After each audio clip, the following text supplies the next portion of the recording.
Councillors, I'll invite you to be upstanding.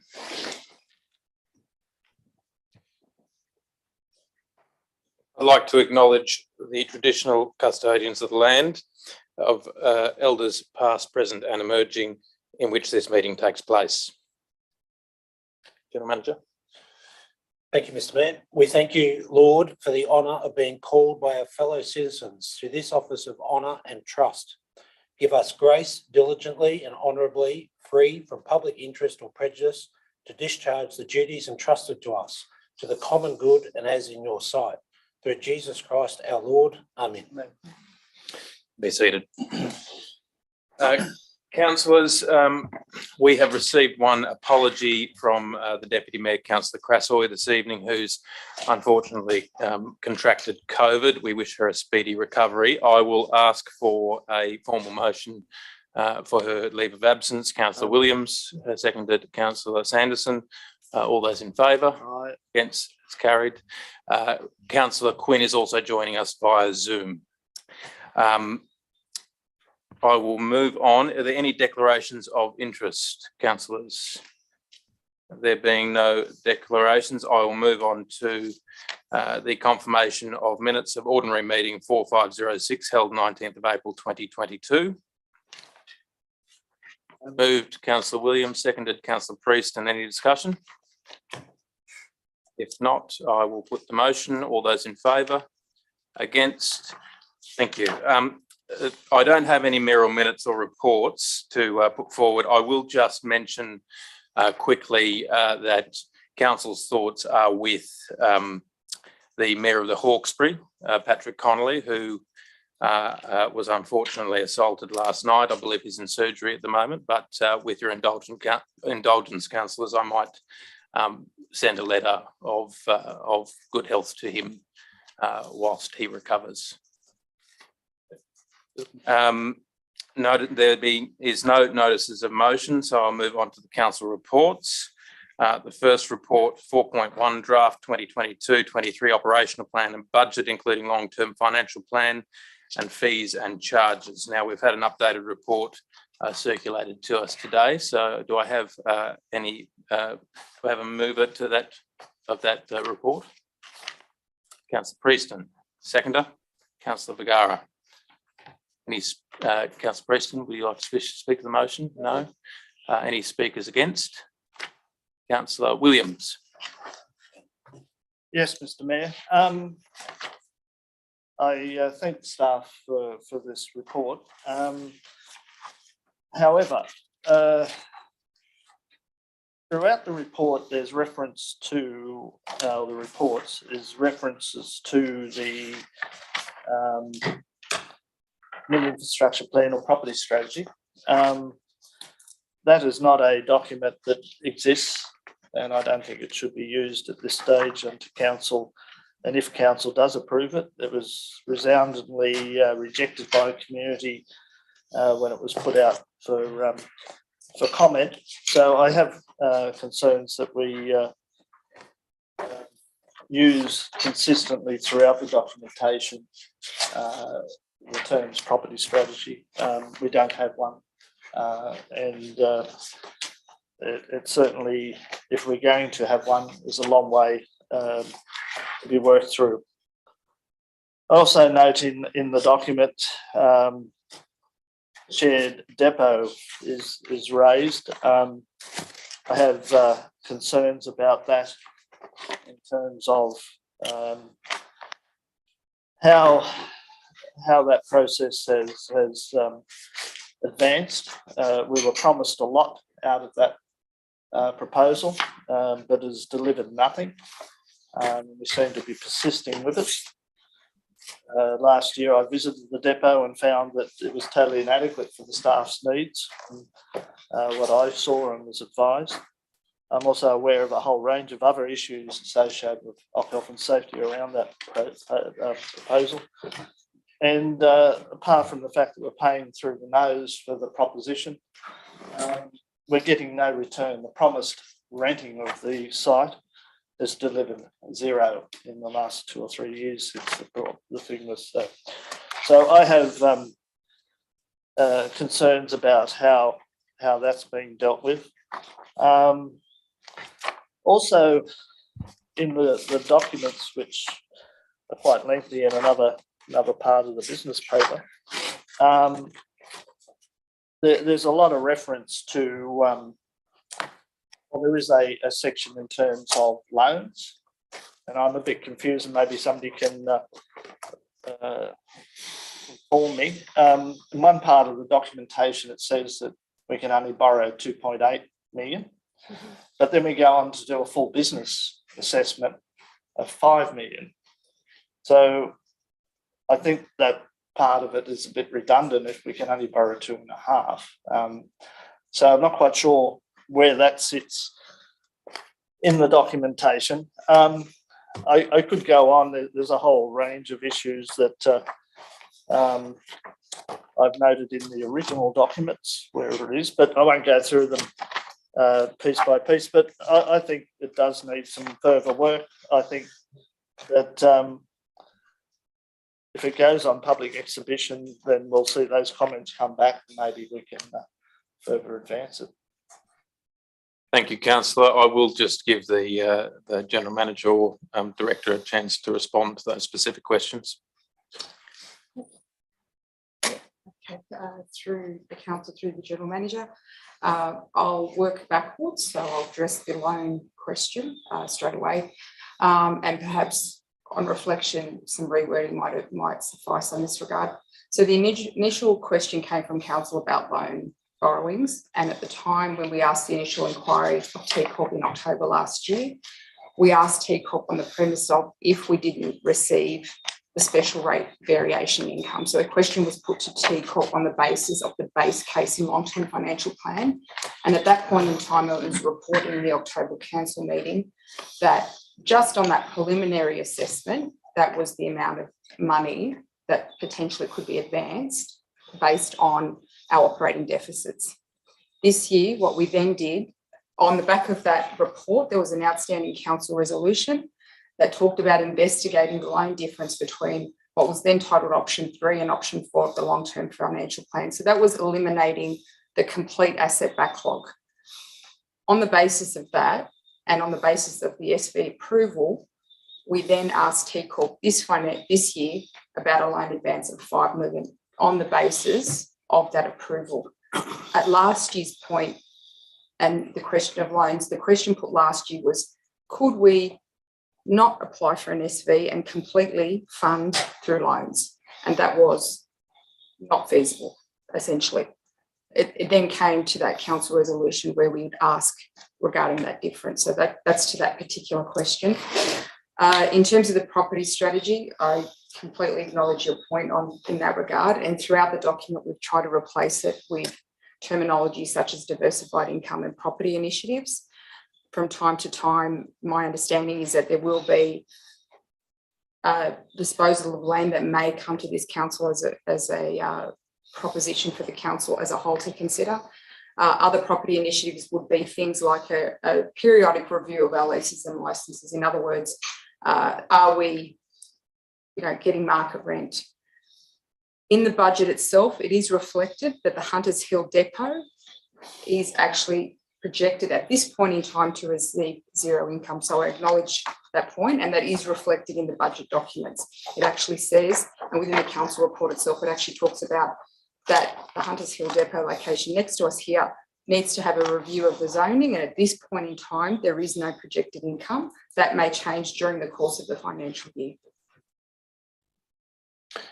Thank you. Councillor Quinn, I see your hand raised. Yeah, thanks, Mr. Mayor. Look, again, another question to the Director. I also noticed, and I guess you sort of answered it in the commentary you just gave, but I noticed there's a provision in the budget for $100,000 for revenue from property revenue. Now, could you just tell us a little bit more about that and where that is envisaged to come from, or is that basically what you were just saying? It's a hoped for $100,000. Director. Yeah, look, that last year under a different executive, I guess you could say that there was an allowance and a request to put in 100,000. this financial year, I didn't remove that 100 allowance, basically on the guise that we would continually reviewing what property we do have here. It is limited, but that we would continue to review leases and licenses, that there will perhaps be some disposal of land as well, and whether there's also road lease opportunities that may come up. So, but yes, that is certainly an allowance, and that's what it is. Yeah. Thank you, Director. Yeah, I guess I just wonder if, subject to how things go, setting ourselves up for a deficit, therefore, you know, at the end of the coming financial year, if that isn't achieved, or setting up a deficit at least for that amount. Take that point on board, yes. Councillors, any other speakers for? Against? Councillor Sanderson. Thank you, Mr. Chair. I don't know that I'll go to the extent of voting against it. After all, we do have the SV in this motion, and also we have the various other issues. I'm also greatly concerned about the fact that it would appear in last term we have made an error in judgment, in my view, of moving assets over to Lane Cove in the depot.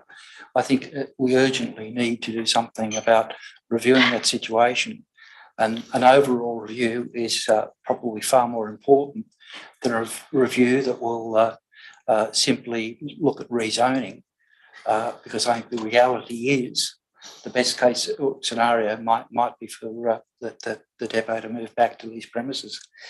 I think it will be important that that review takes place, I think, very urgently. You know, I'm also very concerned, as Councillor Williams has raised, about the fact that we keep on referring to a property strategy that has been, as Councillor Williams puts, soundly rejected by this community. Although we've deferred it for amendment, I really doubt that strategy will ever come back into play. They are my concerns about this particular report. I have to support the rates and charges, but otherwise I have doubts about the report. Councillors, any other speakers for? Against? Oh, Councillor Quinn, saw a hand. Look, Mr. Mayor, yes, I will be speaking, you know, in general terms for the motion, but I also share those concerns that have been raised by Councillor Williams and Councillor Sanderson, because I think it puts in this document some assumptions which may not be realised, because we still haven't deliberated on the specific issues related to that property strategy. So that remains a concern for me. But I'm also very mindful that we do need to ensure that we're ready to kick off the next financial year with the rate variation that's come through, that's been approved by IPART. So, but I do share those concerns. Thank you, Councillor. Just on that, and I suppose in the course of the public exhibition that councillors are correct that the property strategy is in draft and probably should be referred to before it is potentially or potentially not ratified by council. So that's that feedback is taken on board. I have some questions just in the projected income on page 5 of the business paper. In the projected income, the indices that we used in preparing the budget, the first point is that the IPART rate peg limit is 0.75 having been applied to rating income. Is that in our projections, or has that been amended as per the IPART recommendation? Through the General Manager, when we submitted this special variation application, we submitted the difference between the 0.7 rate peg and the initial projection 2.5%. And we, in our meetings with IPART, we discussed that, and that was agreed to with IPART, and we put in that difference in the application. Yep. And that diminishing revenue in the projections for 22-23 basically come from the depot and other rates and charges that we're not sort of accruing. Yes, again, to the General Manager, there's a couple of items that we've listed there. The development compliance levy we used to get 140,000 approximately a year. That's now gone. DA fees last year, in fact, were above projections, and so essentially COVID had an unexpected result in that DA activity was actually quite higher than expected by most economic pundits. But this financial year, with the interest rates increasing, we don't expect that DA activity to continue. So that's where some of the income projections have been forecasted down. Thank you. Councillors, any other speaker for?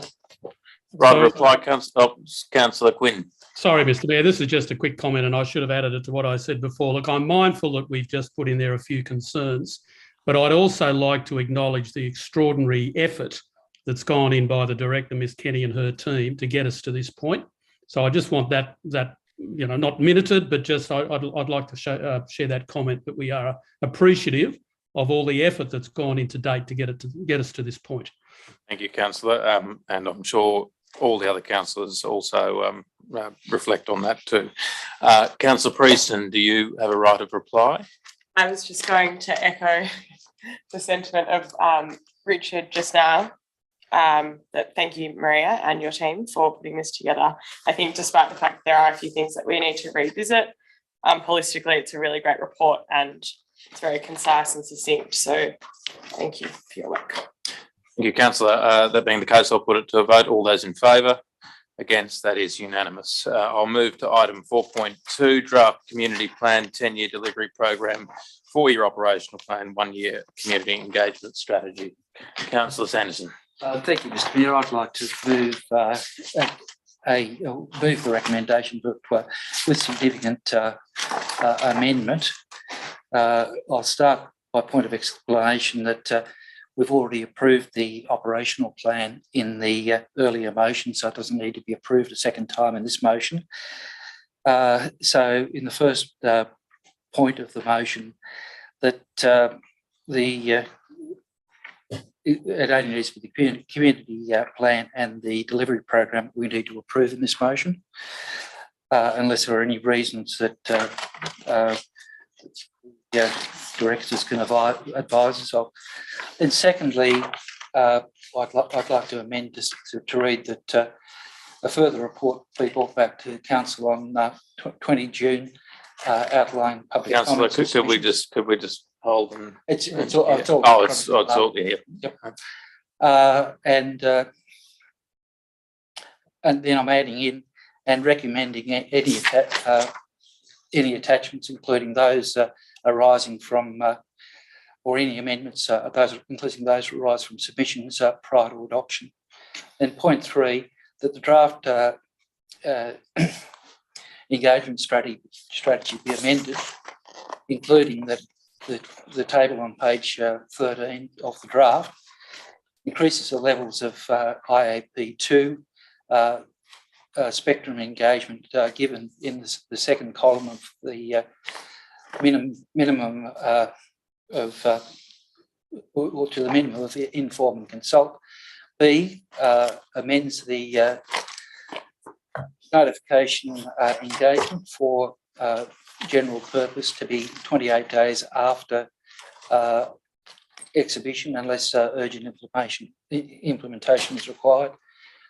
C, for activities requiring submissions to state or state government council, inform, consult and involve the community in a meaningful way prior to that submission. D, that strategy be amended, including the last paragraph of page 12 to be consistent with these amendments. 4, that the draft community engagement strategy be amended at clause 31 to include public meetings in the engagement options. And 5, that the amendments at 3 above, that following the amendments of point 3 above, that the draft community engagement strategy be placed on public exhibition for a period of 25 or 28 days. Is there a seconder to that those amendments? Councillor Williams. Councillor, I will just say this is something that perhaps has crept in after last term when we sought to address this. When substantive changes are being proposed to motions like this that will affect the material of a report, it would be good practice to circulate that to your fellow councillors and to staff prior to the meeting, to expect councillors to look at these raft of amendments on the floor on the fly is something that is probably not the best governance, and that I would just say that we will consider this tonight, but in future it would be a welcome courtesy to your fellow councillors if amendments like this that are substantive could be circulated. Councillor, I'll give you the floor. Thank you, Mr. Mayor. The amendments are actually quite straightforward. They only relate to the one of the reports we've received in this raft of things tonight, and that being the community engagement plan, which I should have had it open sooner, but I did have some concerns because engagement is something that I'm deeply concerned about. Sorry, I'll find it in a second here. Yes, it's actually the last document in the material we received.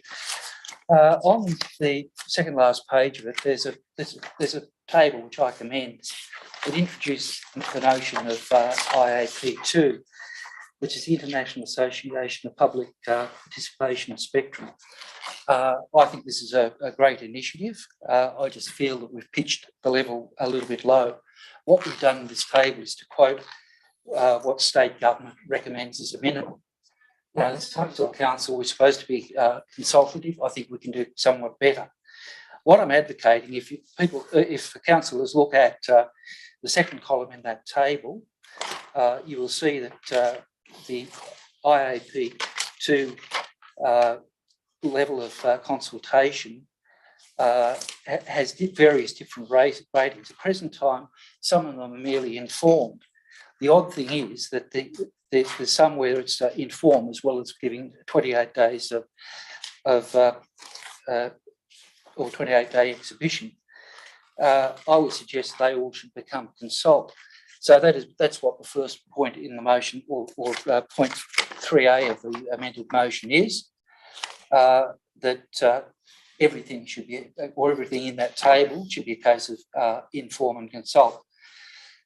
Second point, to amend the notification period for general policies to be a 28-day exhibition unless urgent implementation is required, I think is quite reasonable. I think a lot of our policies need review by the community, and I don't believe the notice that they are given in a business paper is sufficient.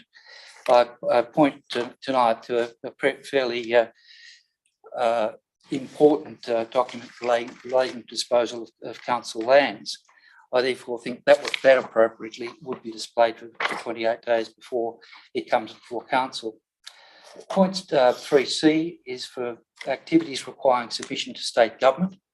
We've seen over and over again where we have plans of management in particular, where the community doesn't really get to have a look at it until such time we've already been through issues to do with the recategorisation of land. So I think that would be absolutely fair. We see it again with our LEP. The whole thrust of what I'm trying to achieve is to improve consultation. D, or 3D of the proposal is that the strategy be amended at the last paragraph on page 12, because there's an explanation there that this is the minimum from state government. If it's amended, it will no longer be the minimum of the state government, it will be the minimum that this council sets. And then 5, that following the amendments at 3 above, or 3 and 4 above, that should be, that the draft community engagement strategy be placed on public exhibition for a period of 28 days. That will not cause any problem because the other material is going on exhibition for 28 days. I don't see, with those minor changes, why that, if they're accepted by the council, why they can't also be displayed for the 28-day period. Thank you, councillor. Any speakers against? Councillor Vergara. I'd like to move an amendment. Yes, councillor. It's going off, a bit difficult, but going off what's on the screen. Thanks, Jim. Delete 3B.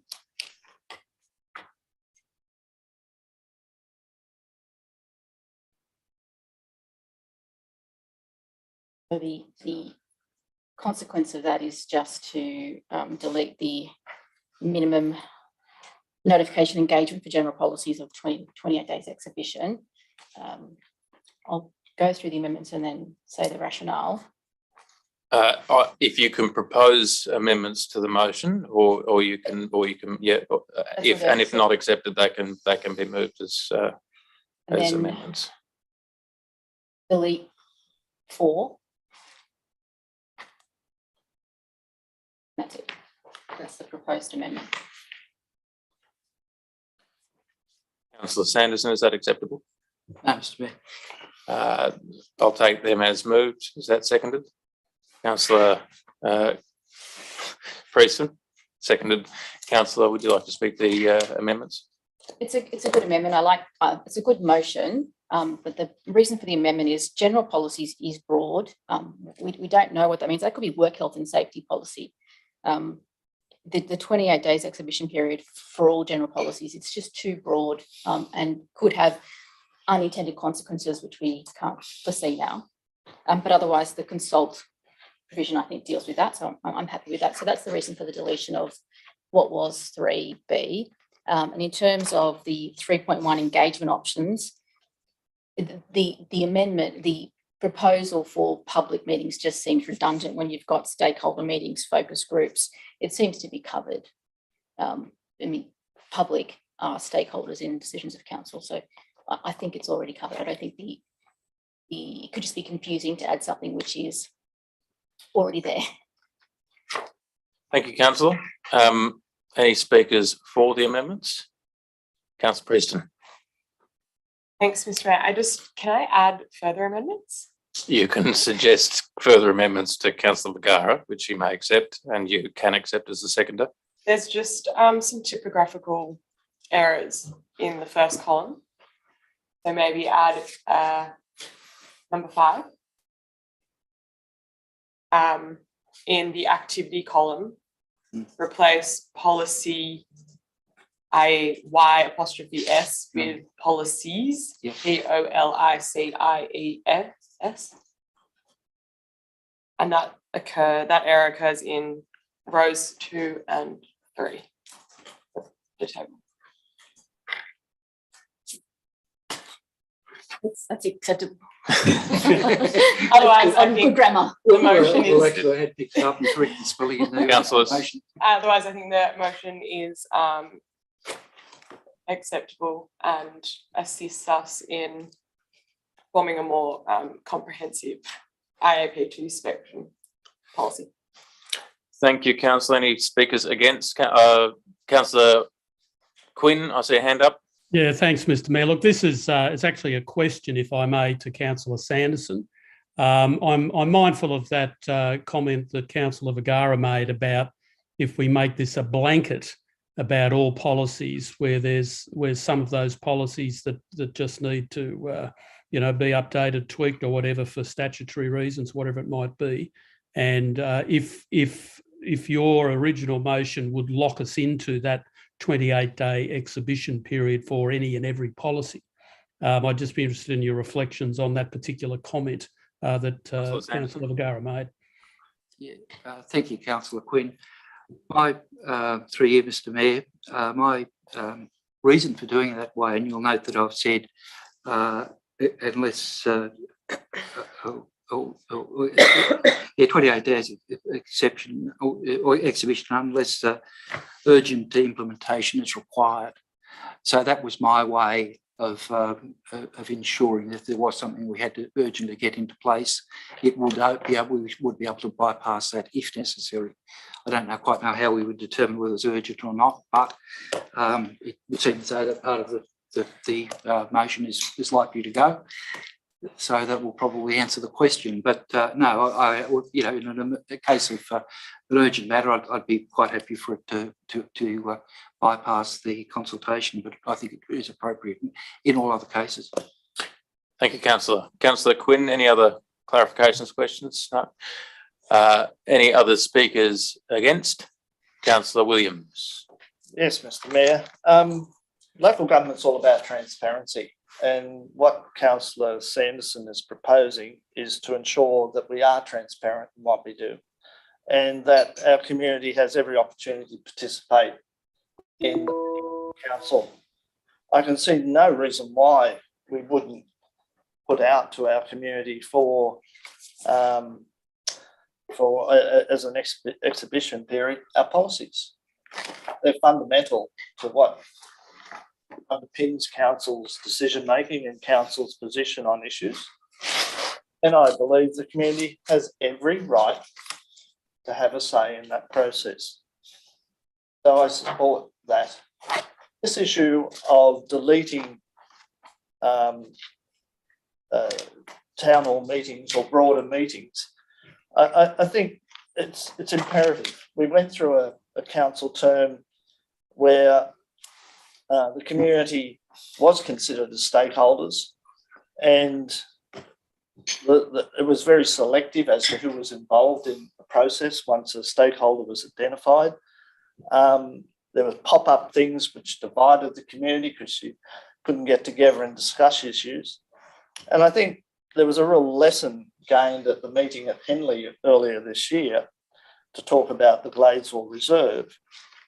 That style of meeting is what the community demands and requires if we're going to consult with them, if we're going to engage with them, and if we're going to be seen as transparent in our process.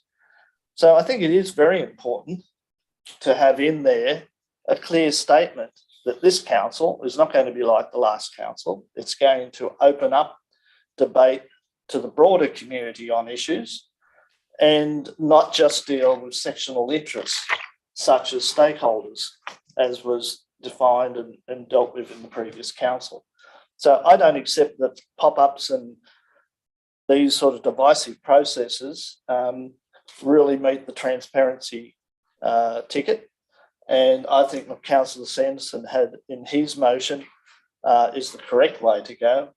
And I don't support, for those reasons, the amendments proposed. Thank you, Councillor. Councillor Priest, is the question? No. I will just ask the General Manager on reflection here. The strategy, engagement strategy, as this motion reads, would not preclude the holding of a public meeting, would it? That's not how that's the interpretation that I would have. No, nor mine. Councillor Mr. Mayor, can I Williams. ask a question through you to the General Manager? You may. Sorry? You may. Oh, thank you. In light of that comment, if that was a process that you were going to go through, why is it wrong to have it in this document so the community can see that is the intent of council? I think that might be a question directed to Councillor Vergara based on her amendment, and I think that she reflected on the double. Response to the question, of course, this would be included in council's process, but it's not mentioned, it's not specifically stated. So I'm asking you, Mr. Mayor, to have clarification as to, if it's not stated there, why is it automatically assumed in the document that it would be included? General Manager. Thank you, Mr. Mayor. Well, Councillor Williams, it's at your discretion and your fellow councillors to decide whether you want that wording specifically in there. Just to follow up on that, and to Councillor Vergara's point, there's nothing that precludes us from holding a public meeting or a town hall meeting. No. Councillor Vergara. I think we're in furious agreement. The issue, public meeting just means open to the public. The attendees can be the community Yep. stakeholders. It's just a public meeting is one that's not closed. And lots of those things there are just not closed by definition of what they are. Thank you, councillor. So that's the reason it's redundant and necessary. Any other speakers for or against? Paul, Thank you, councillor Mr. Mayor. Preston. Just a final anecdote to add that this entire document goes towards the inclusion of the community in various decision-making processes. So I reject councillor Williams's proposition that this term of council is not with the intention of including, engaging, consulting the community, because that is to the very core of what this document is trying to get at. And in future, it would be really good if we could see, so just a comment, the amendment so that we can compare it with the previous amendment. So I can't actually remember. Yeah, just if we could track changes, that would be good. Thank you. Just to make it really complicated for the staff, sorry. That being the case, any other speakers against? If not, I'll give councillor Vergara a right of reply. Oh, I don't think there's anything other than in defence of Councillor Williams. I think he said it was the last council that had a tendency not to have public meetings, so not this one. Thank you, councillor. I will put the motion, the amendment to the motion to the meeting. Are we clear on what we're voting on? Yes. I'll put the motion. All those in favour? Against? Councillor Quinn, is that against? Yep.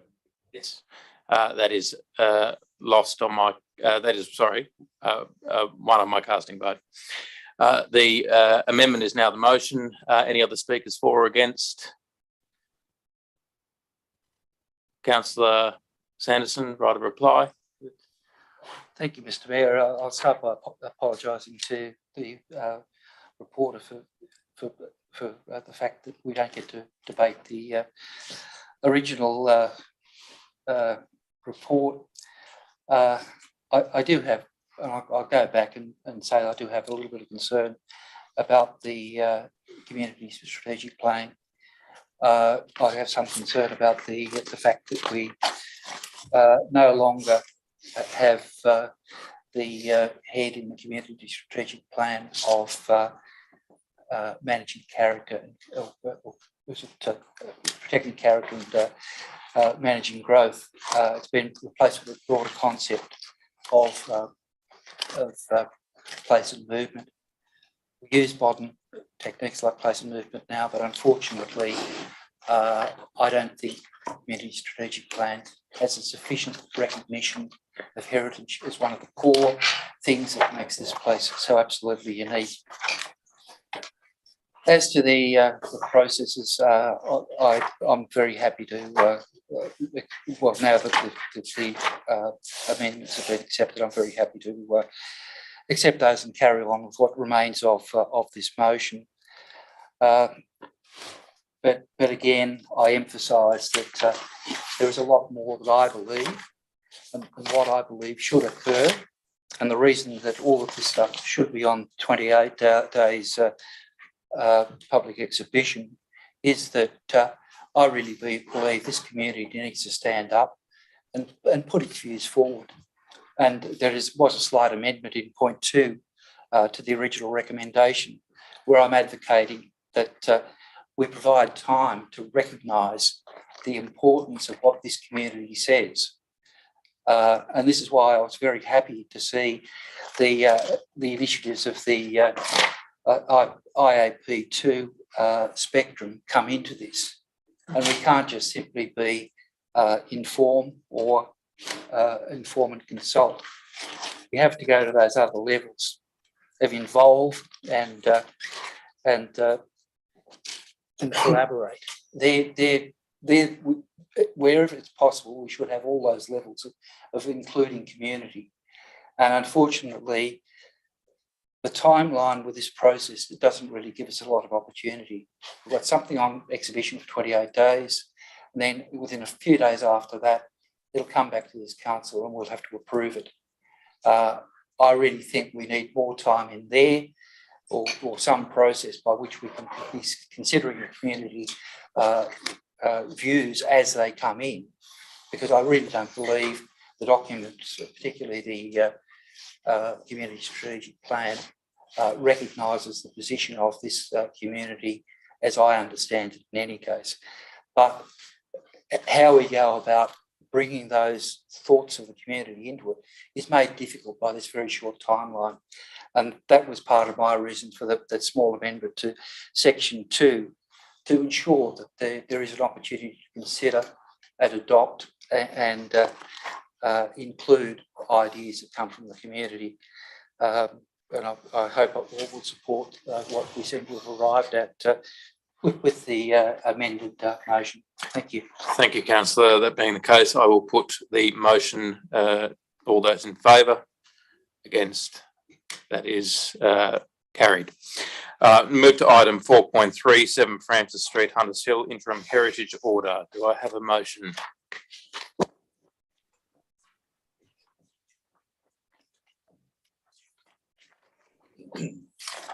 Page 22 on your business paper. Councillor Vergara? Move the recommendation. Move recommendation 1 or 2?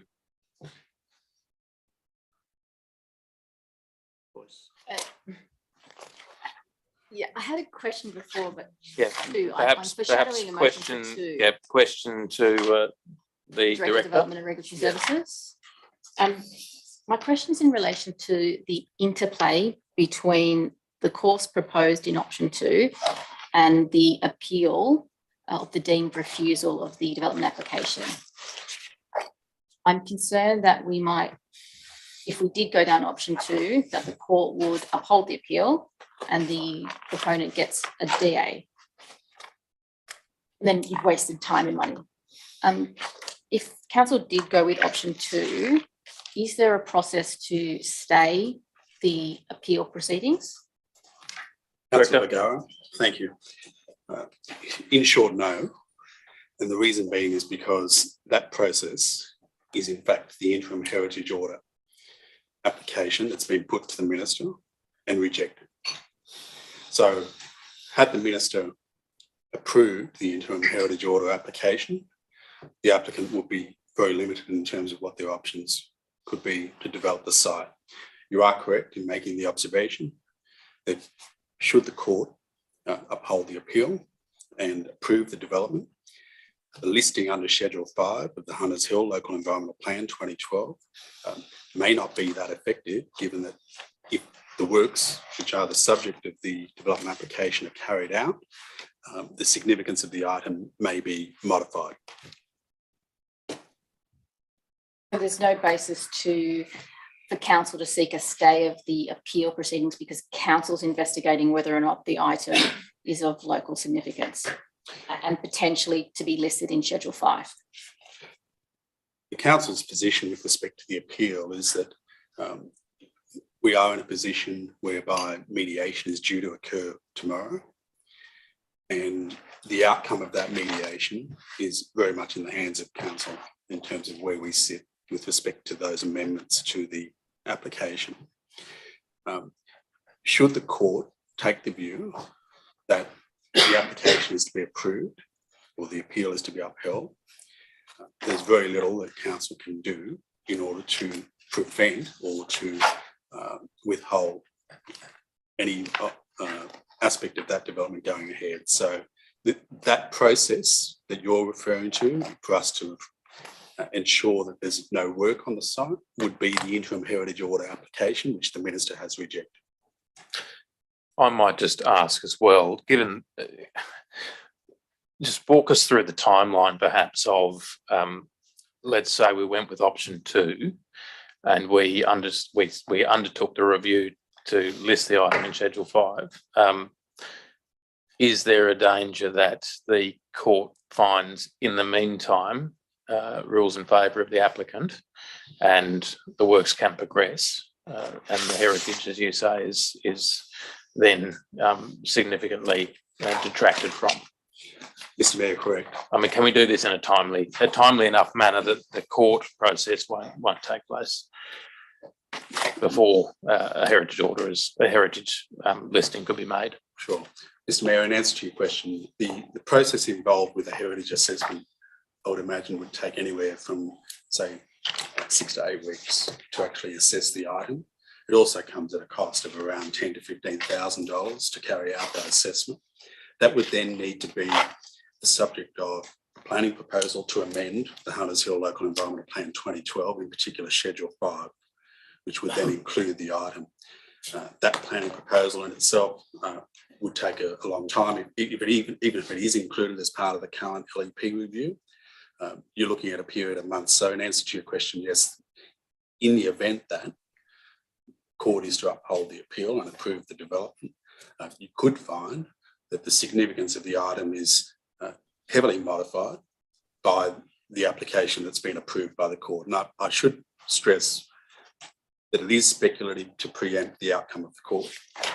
However, in answer to your question, it is a very lengthy process in order to firstly assess the significance of the item and then to undertake a planning proposal to formally recognise that under Schedule 5 of the LEP. Councillors, we're in your hands. Do we have a motion, Councillor Williams? Can I ask a question, please? Yes. In the purpose of the report, there's reference that the application was made by Cracknell Lonergan Architects. Who commissioned them? Like, on whose behalf was that lodged with the Heritage Council? The Director? Councillor Williams, you are correct in the sense that the letterhead which the application is lodged under is Cracknell Lonergan Architects. As I understand it, the client, if you like, associated with that is part of the Seidler company. So it's not specified specifically within that application. However, that is my understanding. That wasn't us or so. No, it was not council. Councillor Sanderson. Question, if I could, Mr. Mayor. Yes. Through you to the director, if I could. If we were to go ahead and engage these consultants to start this work and spend $10,000 or $15,000, is that of any value, or the work performed of any value, if we have a circumstance where the development application doesn't do huge damage to the item, and we wish to include it in Schedule 5 as part of our LEP, minor improvements that we're undergoing? Councillor Sanderson, in response to your question, the application currently before council does include, or currently before the court, I should say, currently includes significant amendments. However, if we were to take the view that those modifications to the building may not significantly change the significance of the item and it finds its way into Schedule 5, naturally, the background to this matter is also relevant in that I understand that the original application to council was actually refused. So having said that, it is my belief that the overall value will be low. Having said that, it would create, if we were to take into consideration the circumstances you've just presented, recognition of sorts that that particular site contains some degree of significance. So all is not lost. However, I don't share the view that the current application before the court includes minor amendments. So if that the appeal were to be upheld and the application approved, you'll probably find that those elements of the building that are deemed significant may be modified heavily. Councillor Sanderson. If I could put that question more simply, at the end of the day, what I'm really wanting to get to is if we spend the 10 or 15,000 and there's something worth listing at the end of it, will that money invested help us with the listing that item in the modified LEP? Director. Councillor Sanderson, indeed it would assist. However, bear in mind the $10,000, $15,000 is a starting point. It doesn't take into consideration the cost associated with a planning proposal.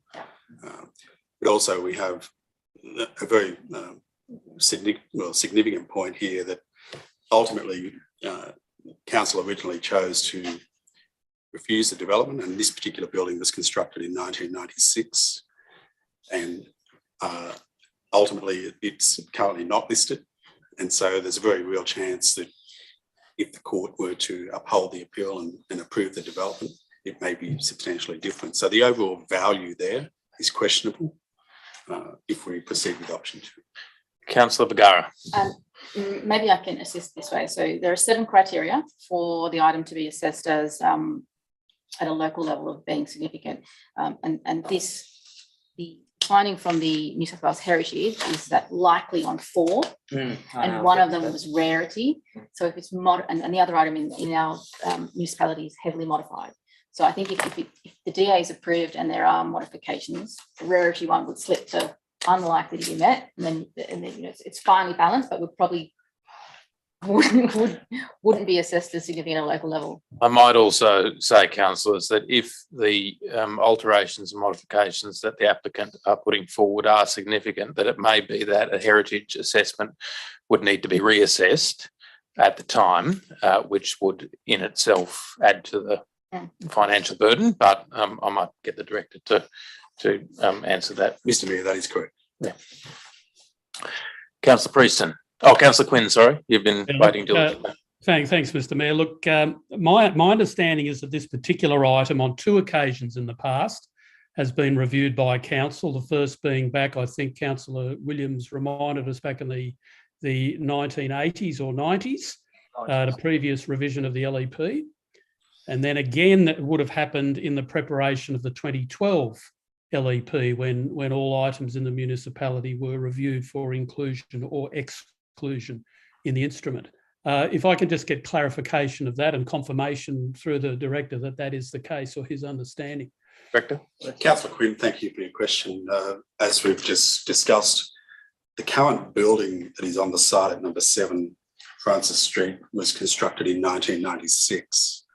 So it is my understanding that if it's given consideration, it would have been certainly after that date, and so that rules out the 1980s proposition.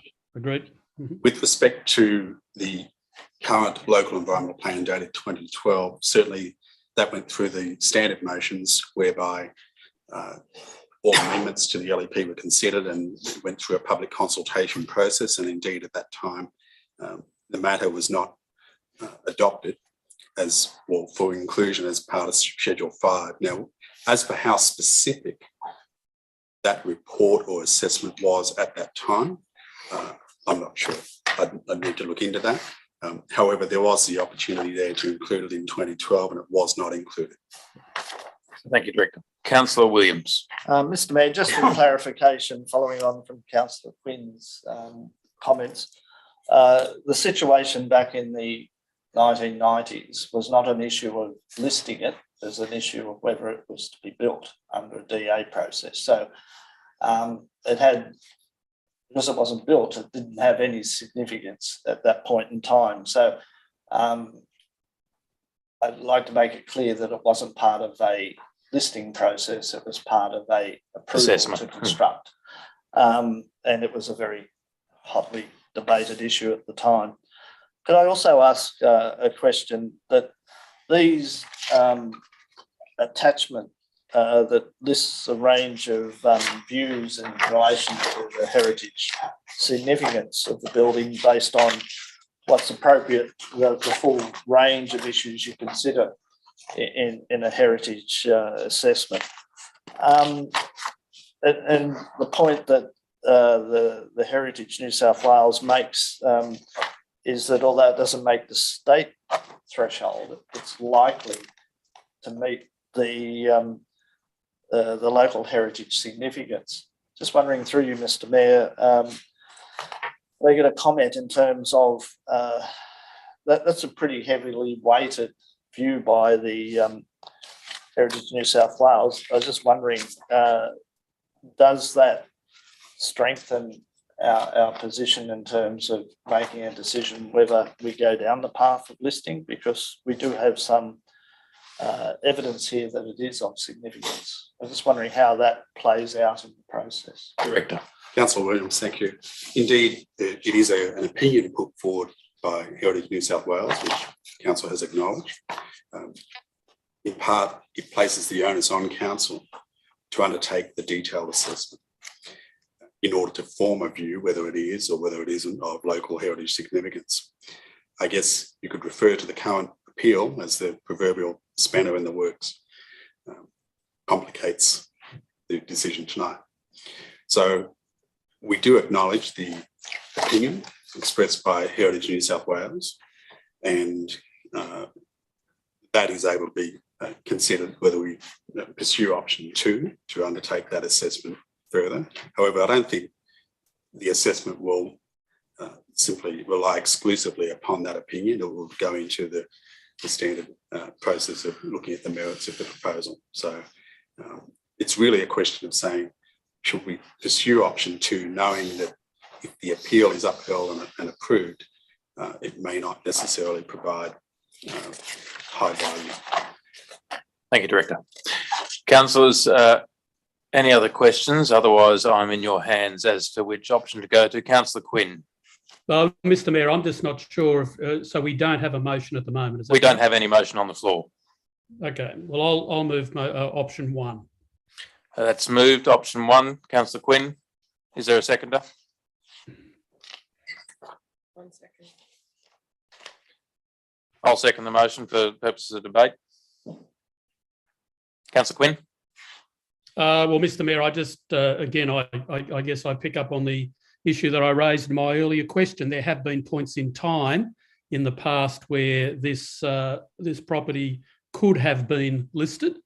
And given the position the council finds itself in now, it's a bit of a cart or horse moment. I just think it's overcomplicating things, particularly with a matter of a property where there's some debate whether it should be in or out. If we were talking about a property where there was some definite strong opinion that it should be in and listed, then I'd probably take a different view. But I'm not hearing that. Thank you, Councillor. Any speakers against the motion? For the motion? Can I move an amendment? You may move an amendment. Councillor Vergara. Okay, so the wording of the amendment, insert new 1, council obtain legal advice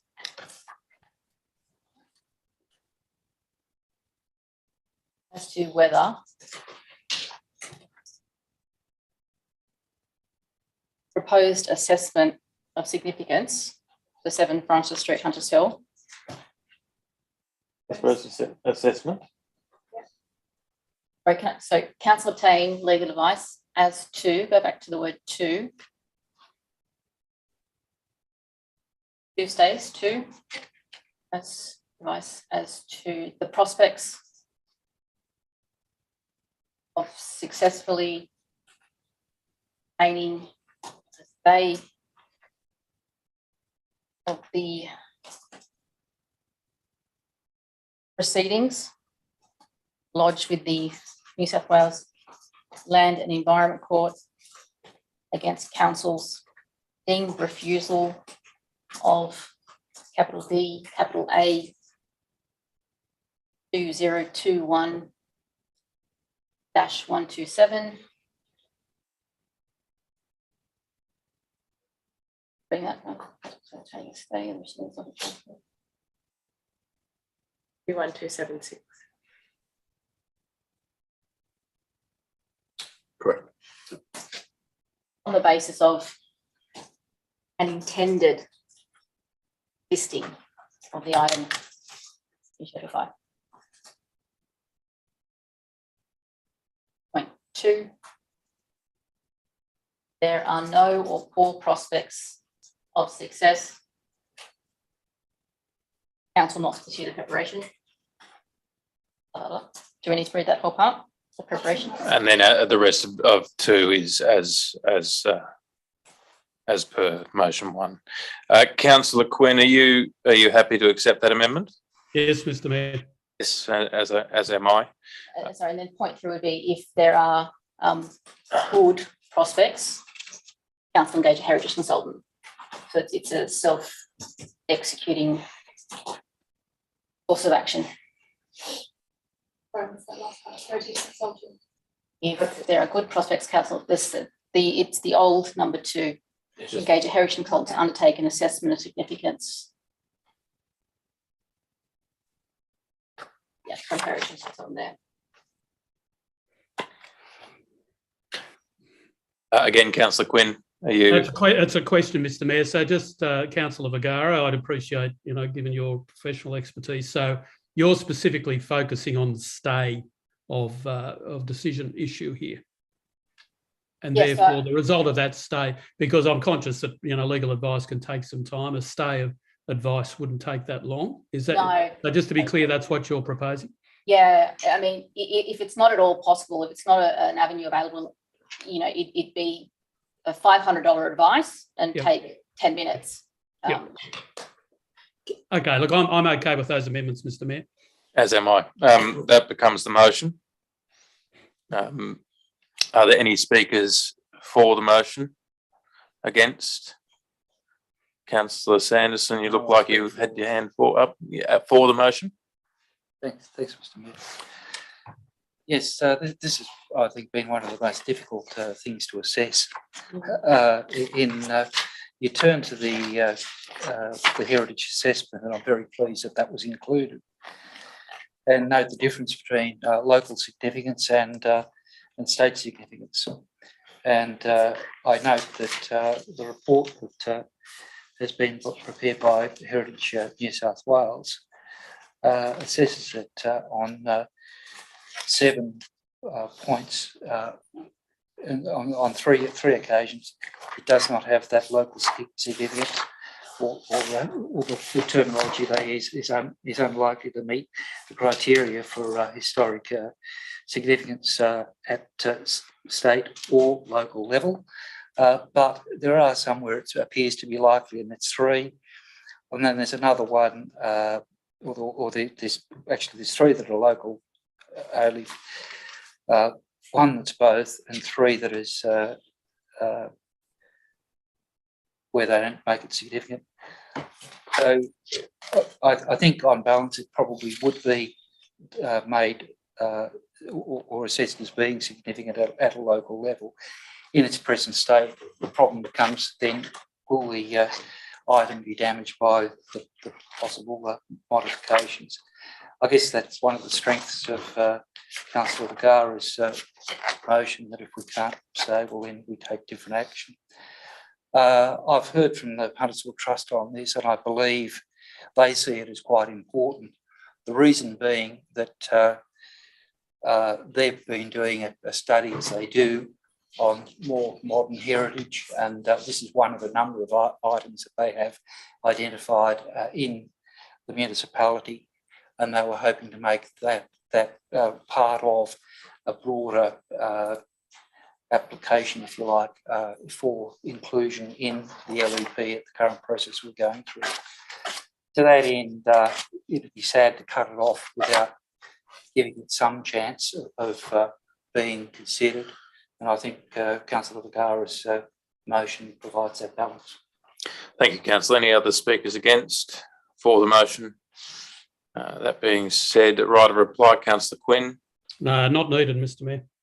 Thank you, Councillor. I'll put the motion to the vote. All those in favour?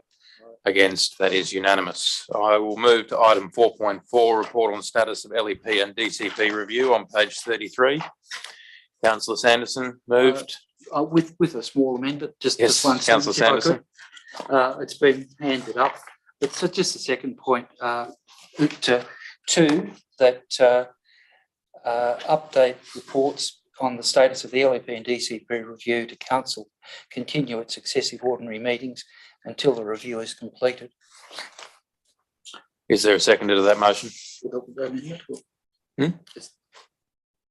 Seconded, Councillor Williams. Any debates, Councillor Sanderson?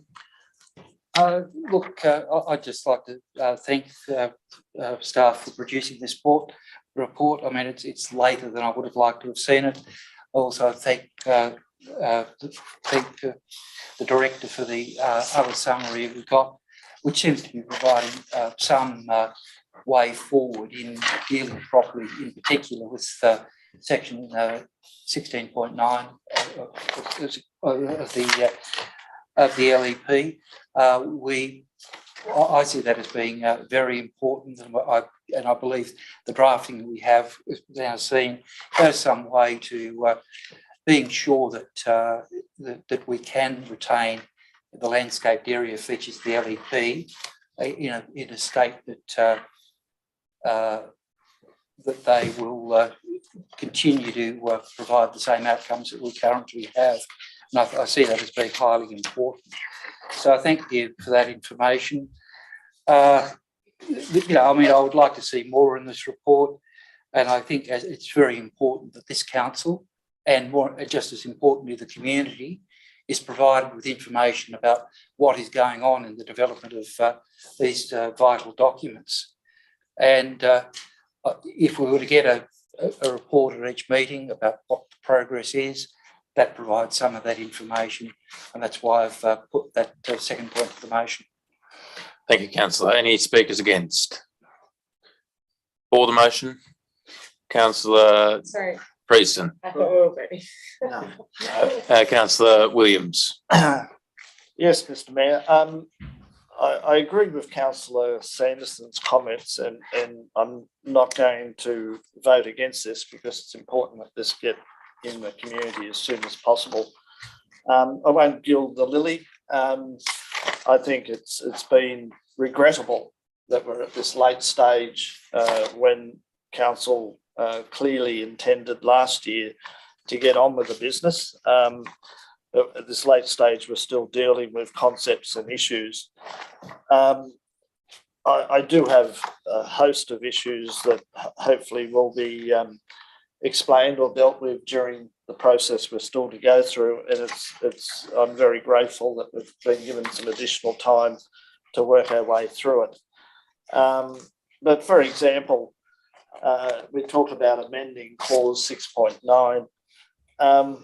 I still don't know what's intended by that in terms of when the 50% rule was brought in quite a while ago, it was intended to be 50%. Then it's been changed in subsequent council decisions to a 33% and a bridge between the 50 and the 33 based on hard surfaces. What happens if we do go to 33% with that gap between 50 and 33? Does that mean you can build on that 33%, on that gap? Or is there some provisions there to ensure that it still is only hard landscape surfaces? That's sort of fundamental to me as to where we're heading with this new LEP, and particularly respecting 6.9, because what I've heard so far is just a mathematical thing, but I haven't heard what we'll end up with in terms of that portion which is now allowed as hard landscaping. Is that now a developable portion? The other issue I have with just confining it to 33% is this issue of you build 6 metres from your boundary and then you run 2 metres all the way down either side, which are totally unable to be, you might meet the 33%, but it doesn't meet the intent of having a treed environment or a garden environment. We also make reference here to a 3-to-1 prescription for trees if they're removed. Well, there's no discussion there as to what is a replacement, and I've raised the issue just about every meeting in the last council term, the issue that for some reason we replace the canopy, the tree canopy, with shrubs. And I just don't think that's acceptable. If we're building into this new LEP a prescribed tree, that it actually be what it's supposed to be. And there's no indication to me as to how that would work. And further down, we're talking about endemic species. on the foreshore. Well, what does that mean? What are the endemic species? How would they meet that requirement apart from a desire to have back what used to be there? So it's just sort of, to me at this stage, there's a lot of unanswered questions. I do appreciate we still have time to explore those, but I do think it's very important that the community is brought along with this process and is able to see it in its fullest process, because at the moment we've flagged it here, but certainly there's no meat on the bones that the community could get their teeth into. Thank you, councillor. Though anyone speaking for? Against? Any questions? If not, I'll write a reply, councillor Sanderson. Thank you, Mr. Mayor. Look, I agree that with Councillor Williams' concerns. There are many other issues in the DCP. I mean, the original question I asked about this was included important points about was there provisions in the LSPS to assist us with improving outcomes in terms of tree canopy, and also making provisions for suitable vegetation to support biodiversity corridors. I think that it's very important that the LEP maintain its current form, but it must include extra provisions. And as a councillor, I really deeply want to be involved with this. I think I don't want to see it as this council has done from time to time, run off and we don't have time to recover the situation. So I think one of the vital things is that councillors are kept up to speed with all developments and have the opportunity. At the end of the day, there's not much use producing proposals or documents or policies or whatever that the council cannot support. So keeping councillors in the loop, I think, is so important in this matter. Thank you, councillor. I will put the motion to a vote. All those in favour? Against? That is unanimous. I'll move on to item 4.5, draft Huntersville Council policy for disposal of council land on page 40. There is a statement from Dr. Alastair Sharp, who unfortunately couldn't join us tonight as he's contracted COVID. So I'll ask the General Manager if he could read out Dr. Sharp's statement. Thank you, Mr. Mayor. Councillors, I'll read the following statement that has been tabled by Dr. Sharp. It reads, while I am in broad agreement with the draft policy for the disposal of council land, I think it is premature to adopt it tonight and ask council to only receive and note the report to allow time for the community to consider whether the policy covers all relevant matters. Councillors, there is a motion before us. Councillor Sanderson. Thank you, Mr. Mayor. I'd like to move the motion, but with considerable amendment again. That's been provided electronically, and I'll put that copies as far as I can.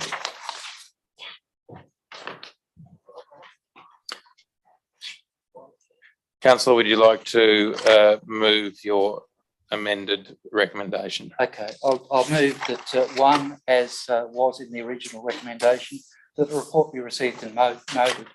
Two, that the policy for disposal of council land be amended to ensure the policy prioritises public interest over all other interests. And in addition to the provisions of clause 3 of the draft, ensures that A, if the land is currently or has current or foreseeable future uses to council, it will not be sold or encumbered in a manner that will limit that use. And B, land will not be sold if it currently provides or can in the future provide a discernible contribution to one, public access to foreshores, natural areas, parks, sports ground, or land for general community use.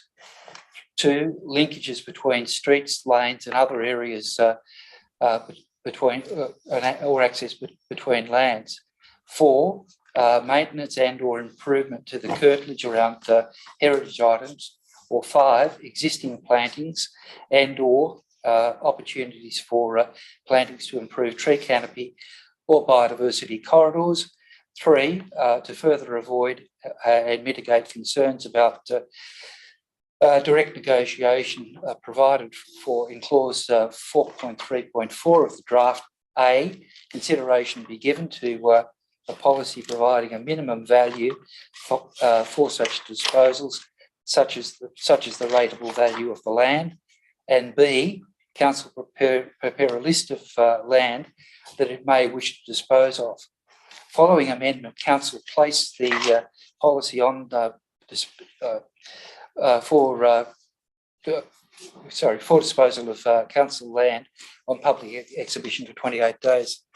Is the motion seconded? Councillor Williams. Councillor Sanderson. Thank you, Mr. Mayor. Look, I'm very pleased that the report has been prepared. We have, in great detail, gone through the disposal process to cover all the issues that the General Manager has briefed us about. It does, however, as I indicated at the briefing the other night, have a massive hole in it. Basically, it doesn't have a front end. At the end of the day, the first thing you need to decide is whether it's in the public interest to dispose of the land. We had a lot of discussion about this in the former term of council. And at that time, these were many, there were many points raised. I think these points summarise those, and I would see those as being appropriate to be built into point 3. I think it's clause 3 of the proposed policy. I think. Yeah, it's important to, well, to me, it's important to prioritise public interest over private interests. And, we have had a few surprises in the first couple of motions or meetings of this council where we had proposals brought to us.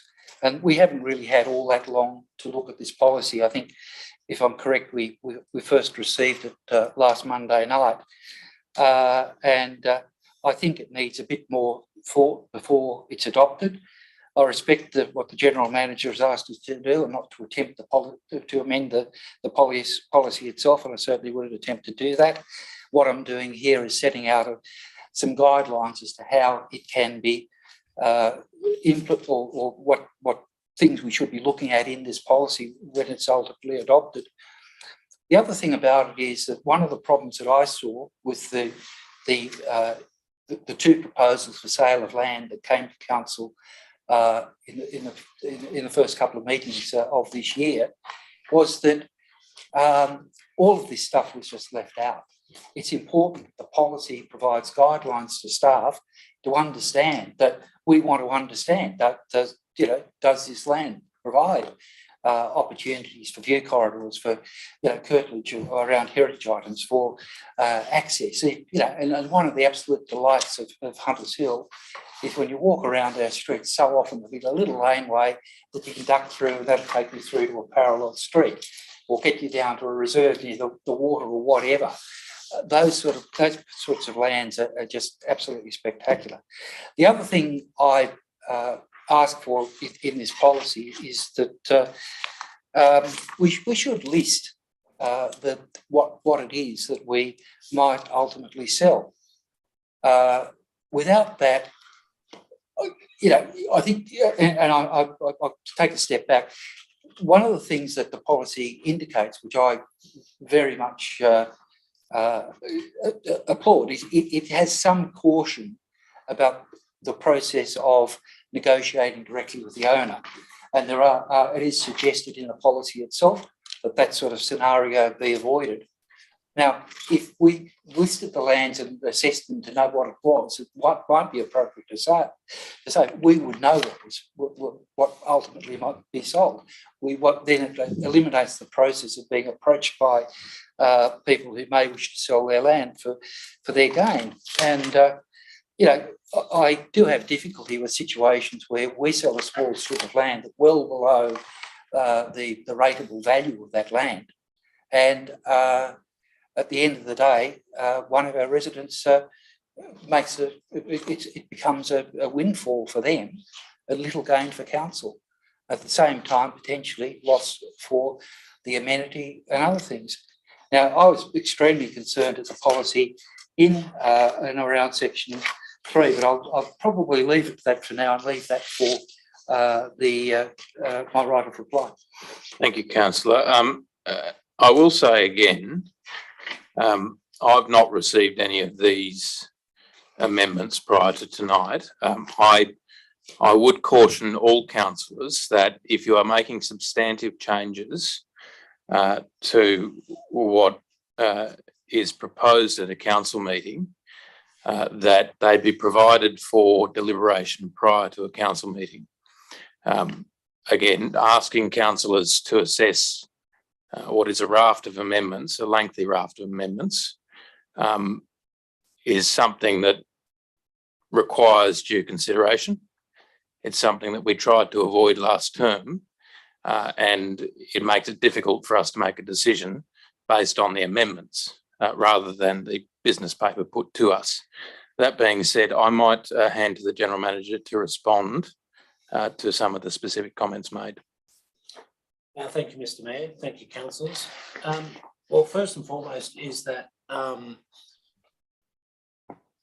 councillors at the previous meeting were very clear, and when I was an observer of the meeting prior to that, that councillors were fairly insistent that they wanted a policy brought before council. So as a consequence of that, in a timely manner, we have delivered that policy. I do note, and it is a concern to me, that we have, as a council previous to my arrival, considered the sale of remnant land devoid of a policy, and that would concern me. So this is an attempt to make sure that that error is corrected. What the policy does is provides us with a very robust guide and framework that if, and I stress the word if, we would dispose of remnant land, how we would go about that. I also wish to note that a very seasoned lawyer in the local government space who has dealt with these types of policies previously has provided advice into regards to the drafting of this policy. Also, I'd like to say that the policy does not aim to take your point, Councillor Sanderson, what we will sell, but how we would sell it in a consistent manner. And just to pick up on your point in regards to the financial parameters, the policy at its very heart says that we have a requirement to get valuations. So that actually eliminates that situation where we're not being thorough. So Mr. Mayor, I actually commend the policy. I think it's a very robust document. It gives us consistency. We would apply it on a case-by-case basis. It makes sure that in terms of probity we're covered, and most importantly, that we're applying and aligned to the legislation that we need to adhere to. Thank you, General Manager. Any speakers for the motion? Question. Oh, Councillor Quinn, question. Yeah, thanks, Mr. Mayor. Look, yeah, a question to the General Manager. And I certainly acknowledge the promptness with which we have this draft before us, given that your tenure to council is very new. And this issue, which has been very contentious in the past, that we now have a draft document before us for consideration, which I think is fantastic. We have in the submission at the start of the meeting from Dr. Sharp of the Huntersville Trust a request that it be deferred for consideration, conscious that the community, if you like, and given contentious decisions that have been made by successive councils previously on this issue, there's part of me that thinks, okay, well, if we adopt this policy tonight, are we then going to fire up some more community angst about this very sensitive issue? I'm just wondering, General Manager, your thoughts on that. If we were to receive and note this report tonight, the piece that is being, the significant piece that I see as being added by Councillor Sanderson, is it going to public exhibition for a period of 28 days rather than being just adopted tonight? I'd be interested in your views of that public exhibition piece for 28 days, given my understanding of previous sensitivity about land sales. General Manager. Yeah, thank you, Mr. Mayor. Thanks for the question, Councillor Quinn. I guess I'll probably just reiterate what I said before, is that in general terms, council officers are asked to deliver and draft policies of how we go about operating council. Now, I'll just reiterate what I said before, that council has engaged and worked with a very seasoned lawyer who knows this space back to front.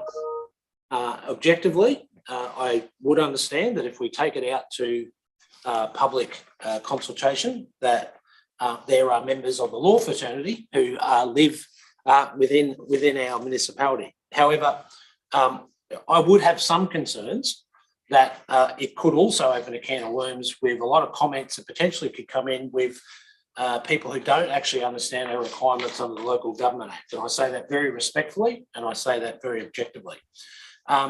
So I guess my view is, Councillor Quinn, that I believe that we should be voting on this tonight. That's what councils are charged to do. Thank you.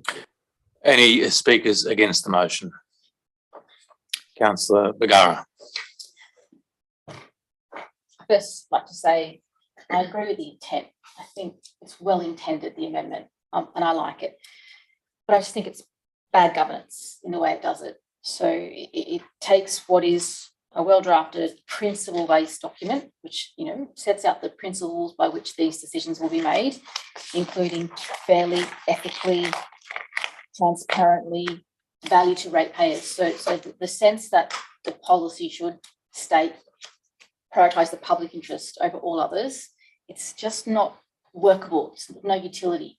I think the principles are there in a way that is workable. It can be applied by council officers and council when we come to make these decisions. The matters in 2B, Roman numerals 1 to 5, are covered because, I mean, they can be raised by councillors when we come to assess these decisions. So clause 3 says this is the list, and some of them already fall within the broad definition. It's just a matter of terminology, but the list there is not exhaustive. At most, you could maybe put some of them extra in, so 3.111, but I just don't think it's needed. So I agree with the General Manager that we need to move on this policy. It makes sense. It provides for efficient decisions, fair decisions, decisions that are transparent. So I see no reason to delay it. Thank you, Councillor. Any speakers for the motion? Councillor Williams. Yes, Mr. Mayor. Before I speak for the motion, I'll make a couple of observations. One is that councillors are entitled and shouldn't be incumbent on bringing amendments to motions or recommendations. I was not trying to encumber any councillor. I was just suggesting that suggesting the common courtesy would give councillors the opportunity, when amendments are prepared prior to meetings rather than put on the floor, to circulate amendments as was processed last term. The word I heard was caution, and cautioning councillors over something that's their entitlement, I don't think it's appropriate. The second issue is there's a fine line between the General Manager providing technical advice and entering into debate.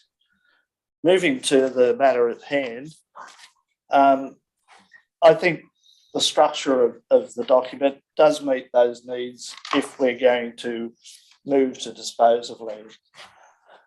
But the community would expect a couple of things to be important in a policy of this nature. And Councillor Sanderson has quite rightly said there's no front end to it. There's no front end that gives the community any understanding or assurance that matters before it gets to the sale will be dealt with in a fashion that highlights the important aspects that we all need to be considering in relation to land that council owns. And I don't like the term remnant lands because I think that doesn't do justice. The other point that I make is that it's wrong to say, in my view, that because we get a valuation that it meets the community good test. We've seen, and I've argued in the previous council, and I was astounded to see the two that have come to council in this term, but evaluation, from my experience, is highly discounted in the case that there's only one purchaser or council wants to move the land on. To me, that is not in the public interest. And I think we should have, from a probity sense, at the forefront, and council is obliged by legislation to ensure that its decisions are done in the public interest, not for private gain. And what I've seen in the past is council discounting lands for sale, I never felt was in the public interest, because the person then has the opportunity to resell that land at full market value. So public interest is paramount in this, and is a fundamental underpinning of council's responsibility around its lands that it owns. And it needs to be very clear when it does talk about disposal, the justification for that disposal. So I think it's quite crucial that we're upfront with the process that we go through to ensure that the parcel of land that is available does meet council and community expectation. The second thing that I feel is lacking in the policy is a requirement that we know what we're going to do with the resource, the money that we're going to acquire from the sale. We've seen in the past money just go into a bank account and diminish and depreciate. We should have very clear in our mind how we're going to turn that money into income generation, or to at least sustain its value in while we work out a better use for that resource. I do acknowledge that there are encumbrances in that process. If it's a road reserve, etc., the money is already identified. But there are other parcels of land that council hold that, if sold, could be sizable amounts of money that sit in a bank account, and as we've seen with the Gladesville property sale, sit there for a long time and have an ever diminishing value rather than being there available to generate income for council, much needed income.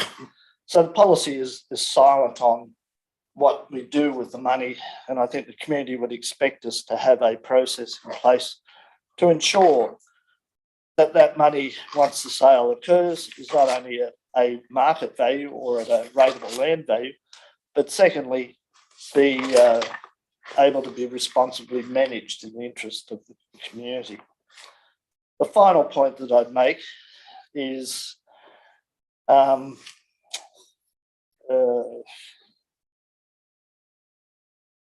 is that issue that Councillor Sanderson raised about we need to identify up front what are these parcels of land that are potential for sale. We need to be transparent with the community so they can see the sort of parcels that council may put up for sale. And that would require council to assess its assets in light of the requirements if Councillor Sanderson's amendments or motion is incorporating those key elements of consideration around sightlines, etc. So to me, there's multiple issues that are not in the policy. I'm not debating the value of the policy in terms of once decisions are made, it fills the middle part of the process. It doesn't fill the complete part of the process. And to me, that's what is expected. And again, reiterate what Councillor Sanderson intent of this is that the public interest must be paramount, not just considered in this process. Thank you, Councillor. Any other speakers against? Against the motion. Councillor Preston. I was going to say exactly what Councillor Vergara said, in that I do agree with the intent of the motion. However, I do really genuinely think that it's all covered by the proposed policy, mainly in clause 3, which goes to the identification of land with potential for disposal.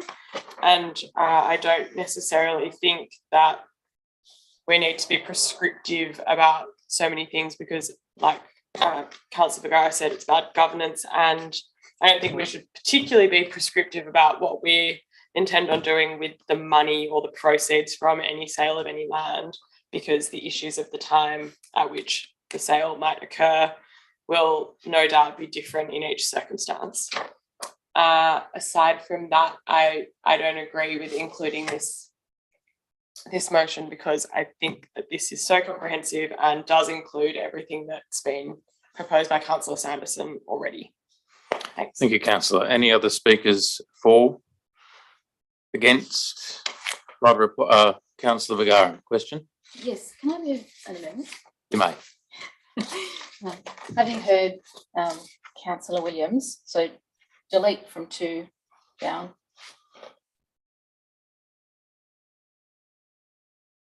Replace with clause 4.2 of the draft. Be amended by inserting 3.1 and put that in italics or inverted commas before the 3 and then after the D. On italics, I mean in inverted commas.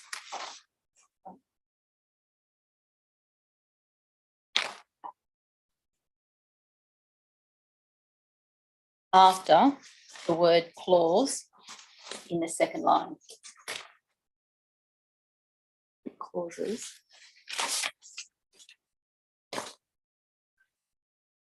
Councillor Vergara, that's an amendment, a rather sizable amendment.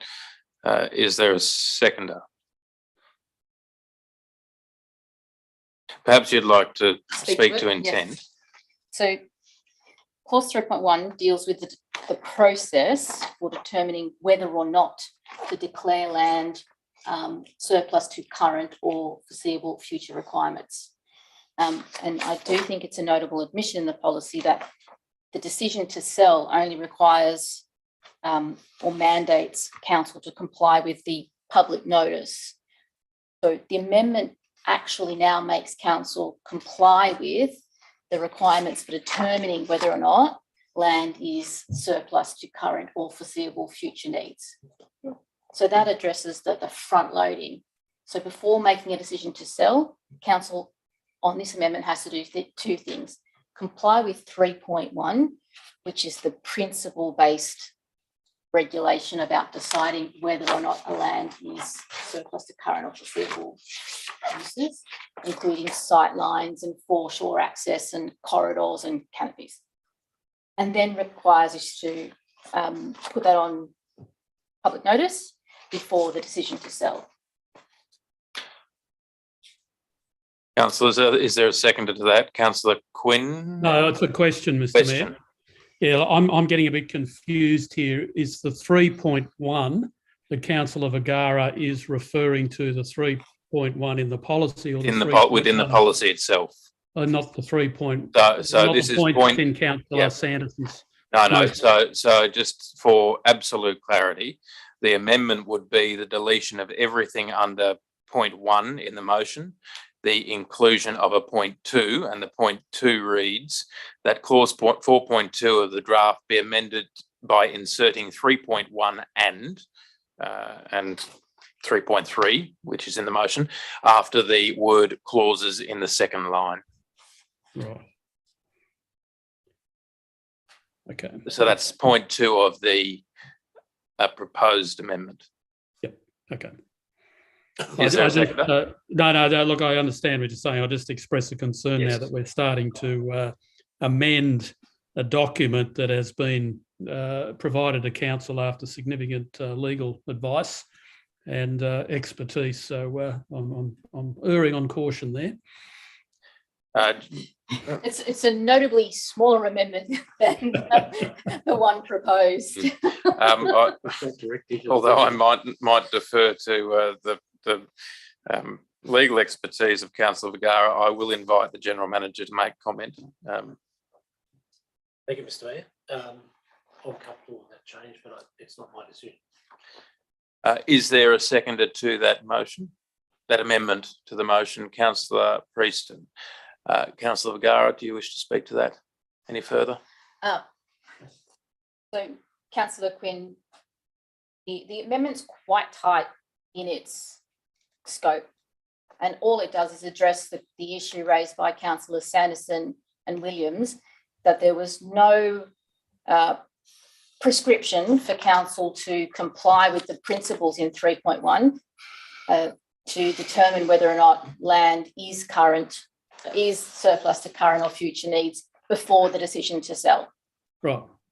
So all it does now is say, here are the principles for making those determinations, and you must comply with those principles before you decide to dispose of land. Right. Okay, now that I understand that. Thank you. Thank you, Councillor. Any speakers against the amendment? Councillor Williams. Can I ask a question, Mr. You may. But could somebody explain to me the difference between a public notice and a 28-day exhibition period? I would imagine they are the same thing, but I'll pass to the General Manager. I would interpret it as the same thing, Mr. Mayor, Mr. Councillor Williams. So why don't we use that term? In what In the section? document, we talk about public notice. If we're talking about an exhibition period, that's what the community all comfortable. Why don't we just use that term? Councillor, I would again suggest that this document has been prepared by someone with legal expertise in these specific types of policies, that the language around this is subject to many iterations of compliance that we need to undertake under the Local Government Act. I will pass to the General Manager to answer that specific question, but I would imagine that that is the sort of language that is used in these policies generally when in other councils. Yeah, thanks, Mr. Mayor. Councillor Williams, in the interaction that I've had with the lawyer who's given us assistance with this, very clearly has stated that the narrative is very consistent with other land disposal policies of other councils. Any speakers against the amendment? Councillor Williams. Yes, Mr. Mayor, I speak against it. I won't go through the list of issues that I raised initially in support of Councillor Sanderson's motion, but I don't accept that we can't specify within this policy the appropriate detail that informs the community and guides the staff to come to a decision that it is respectful of the community values. So I can get the feeling that this will just be done as a procedural administrative thing rather than being tailored to meet our own community's needs. I'm sure many councils have procedural process, but Huntersville prides itself on having documentation that embraces and includes the values and the importance placed by the community. So it's not as though anybody's criticising the legal advice or the structure of the report. It's the matter that it doesn't go to those areas and levels which have been debated and discussed in relation to Councillor Sanderson's original motion. So I don't support the amendment. Thank you, Councillor. Any speakers for the motion? Amendment, sorry. Against? Councillor Sanderson. Thank you, Mr. Mayor. Just in case I don't get the opportunity to write a reply, some of the things I was going to say in the right of reply very much answer why the proposal of Councillor Vergara isn't sufficient. The problem is that clause 3 of itself is flawed. I note also Councillor Vergara is proposing to amend the document itself. I propose no such amendment of no direct amendment of the document. What I propose is that a series of principles should be built into the document. I find clause 3 of the document quite inadequate. It says that, among other things, that whether the disposal, these are the matters we've got to consider, whether the disposal of land would have an unreasonable adverse effect on the amenity of facilities available to the local community. I think that's completely inadequate. We're here to protect those facilities. To just allow something that is not an adverse effect is not sufficient. Then we come to 3.1.6. This is another matter we consider. Whether the land has cultural, natural or heritage value that should be maintained. 13 words. How does anyone read out of that those 13 words include all the issues that I've included in 2B of the motion that I put forward? Then, when it comes to 3.19, there's another matter we should consider. Whether the disposal of land would create an access issue for adjoining landholders. What about everyone else who lives in Hunters Hill? As I said earlier, one of the most attractive aspects of Hunters Hill is you can walk around the place and so often you find a lane you can just duck down and that'll take you to another place. The people who, either a parallel street or a park or foreshore access or whatever, everyone must have access. We need to consider far more broadly than the immediate adjoining neighbours. And this was something that was highlighted in the discussions we had about this in the former term. At the end of the day, the policy somewhere, now another option might be to include these principles outside the document to provide the front end that it appears to be missing. But at the end of the day, you cannot rely on clause 3.1.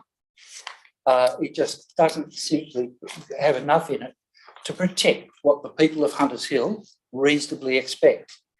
That's for their amenity to be maintained, for them to have access the way we have access at the present time. If anything, that access should be improved. We also value our heritage highly. It says nothing about that or one word in a 13-word sentence. Clause 3.1 is completely inadequate. And having it considered at a later point in the process is also inadequate. And again, I've attempted not to amend the document in any way. I've just set forward a series of principles that I would hope someone else can draft into the policy, because at the end of the day, staff need to be given some guidance as to how they will go about presenting a report to council and what we will need to consider. I mean, some of the reports we've seen may well address these issues. But for instance, the one that was proposed to be sold in Headley recently, without a site and going over and inspecting the site, you really couldn't assess things like the access issues and everything else. So again, 3.1 is completely inadequate. If the policy does get passed, then it's going to need a front end external to the document. Thank you, Councillor. Any speakers for the amendment? Councillor Preston. Thanks, Mr. Mayor. I think that the issue that we're all arguing about is that in the first instance, 3.1 is used to determine whether or not the land could be sold at all, right? So this is what will be brought to the staff and then to the councillors to determine whether or not the land we can even raise the question as to whether we could sell it. That's the first thing. Then we would all delve into the finer details and potentially the depth. to which you've gone to include the other considerations that are, I believe, and I think objectively, that they are captured by the 10 subclauses in clause 3. So there's not just one or two. I know that you mentioned there's 15 words only in the heritage item, but that's in addition to 9 other subclauses. This is a prescriptive clause by legal terms for a document such as this, which only governs the decision making in the very first instance. I would be perplexed to see a document such as this to include further detail in this clause.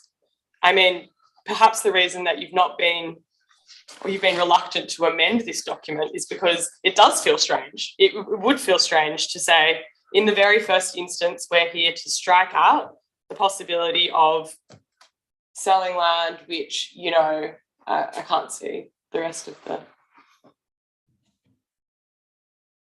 you know, which might provide a linkage between a lane where the benefit to the community is outweighed entirely by selling the land. Sorry, where it is not outweighed entirely by selling the land. So I think it is important to consider a multitude of criterion in this instance. And I think that this document does do a very good job at capturing everything that you've intended on getting across in your motion. So I sincerely commend this document. I think it would be strange to see it in any other form, quite frankly. And I speak for the motion, for the amendment put forward by Councillor Vergara. Thank you, Councillor. Any other speakers against for the amendment? Right of reply, Councillor Vergara. Clause 3.2 does also indicate that the list on 3.1 is not exhaustive. Yeah, and that. It's the job of councillors when these matters come to council to raise these issues, to have their finger on the pulse of their community, and these things will be specific to the parcel of land to be considered at the time. It's absurd to say that these things need to be written in war and peace in a policy of this kind. I don't know how you build these principles into the policy without amending it. So it is in substance, as opposed to form, an amendment, which is quite substantial. And finally, the sale of land at Henley, I don't think that was a sale, I think that was a reclassification. Correct. So that was different. This policy wouldn't have applied to that. Thank you, Councillor. That being the case, I will put the amendment to the vote. All those in favour? Against? That is carried. The amendment becomes the motion. Any more discussion in favour or against? If not, right of reply. No, councillors, I will put that to the vote. All those in favour? Against? That is carried. Move on to item 4.6, Audit, Risk and Improvement Committee, appointment of independent members on page 51 of your business papers. Councillor Williams, move the motion. Move the recommendation. Move the recommendation, seconded Councillor Vergara. Any discussion? For, against? If not, I will put it to the vote. All those in favour? Against? That is unanimous. Item 4.6, the conservation, 4.7, Arts Advisory Steering Committee, Community Representatives. There's a recommendation on page 72. Councillor Williams moved. No, I'd like to move it in a different fashion. Councillor Williams. Yes, Mr. Mayor. Through the documentation, it talks about an art advisory steering committee. It's sort of, to me, is having, there's a conflict there. You can't be a steering committee if you're advisory committee and vice versa. It was my understanding at the discussion we had back in February that it was to be retained as an advisory committee. And it's rather bizarre that we have in a subsequent advisory committee a clause that says that that sets up the arts advisory committee when we're doing it tonight. It makes that intent totally redundant. So I would strike out the word steering in all the documentation. And move the and also I can't change the staff's report, but there's no in the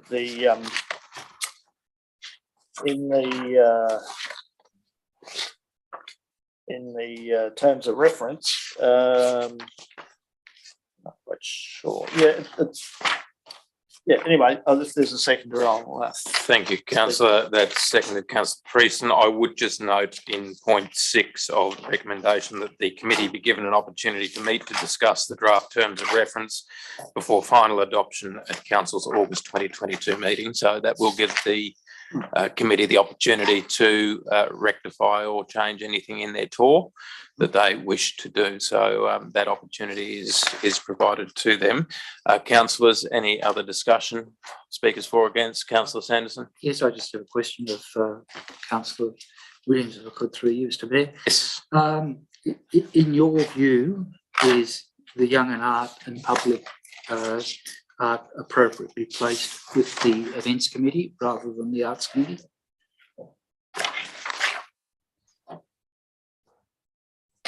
Councillor Williams, sorry.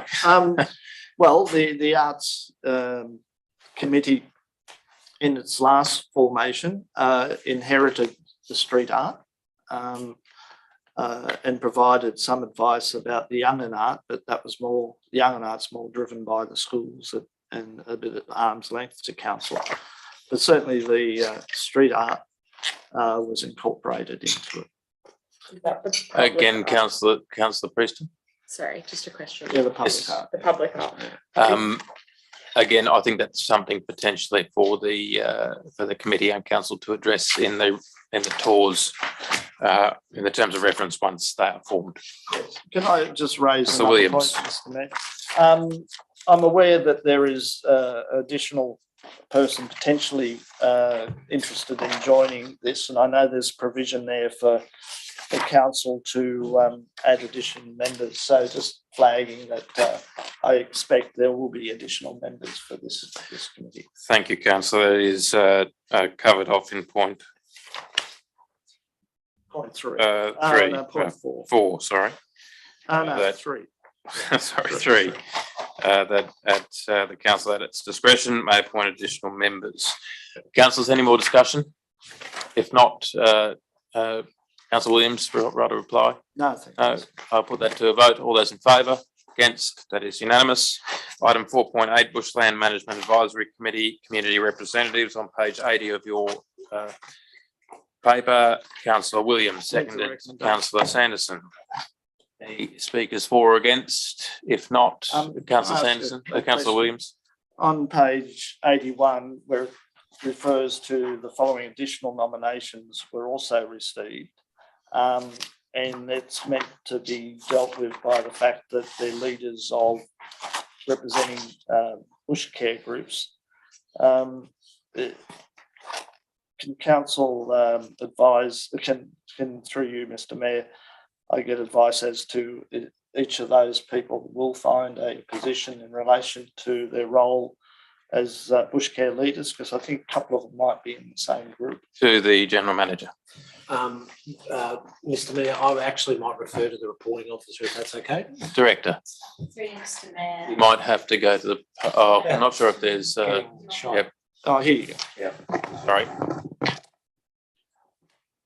Benefit of our multitude of online viewers. Through you, Mr. Mayor, those names as prescribed in the report for the additional nominations were checked with the Bushland Coordinator who runs this committee, and she confirmed that those 4 nominees would be on the committee by virtue of their role with those bush care groups. Thank you, Jackie. Councillors, I'm assuming there's no right of reply required. Councillor Williams, if not, I'll put the motion. All those in favour? Aye. Against? That is carried. 4.9, Conservation Advisory Panel Community Representatives on page 88 of your paper. There is another statement that has been tabled by Dr. Alistair Sharp. I will invite the General Manager to read. Thank you, Mr. Mayor. Thank you, councillors. The statement from Dr. Sharp that has been submitted reads as follows. I find the function of CAP given in tonight's document is more restrictive than the role currently described on council's website, in that it refers only to heritage items. I suggest that the current wording be retained to include items in inverted commas within a conservation area and reads as follows. The panel provides advice to the Director, Development and Regulatory Services to assist in the consideration of heritage conservation matters. The panel also provides heritage conservation advice to property owners, applicants and architects contemplating development in a municipality.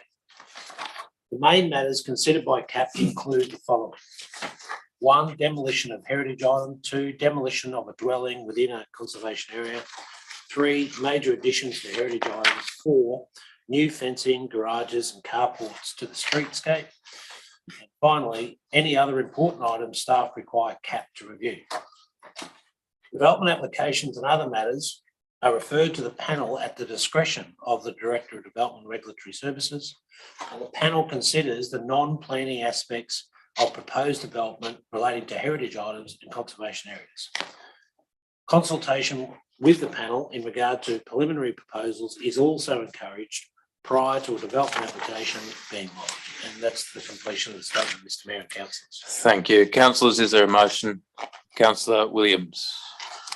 Yes, Mr. Mayor, I'd move the recommendation with a couple of modifications. Under 3, council resolved in its last term to include a heritage planner. That doesn't appear there. And also the discussions with the trust today indicates that they would prefer to retain a position, even though it'll be vacant in the short term. And This is the National Trust.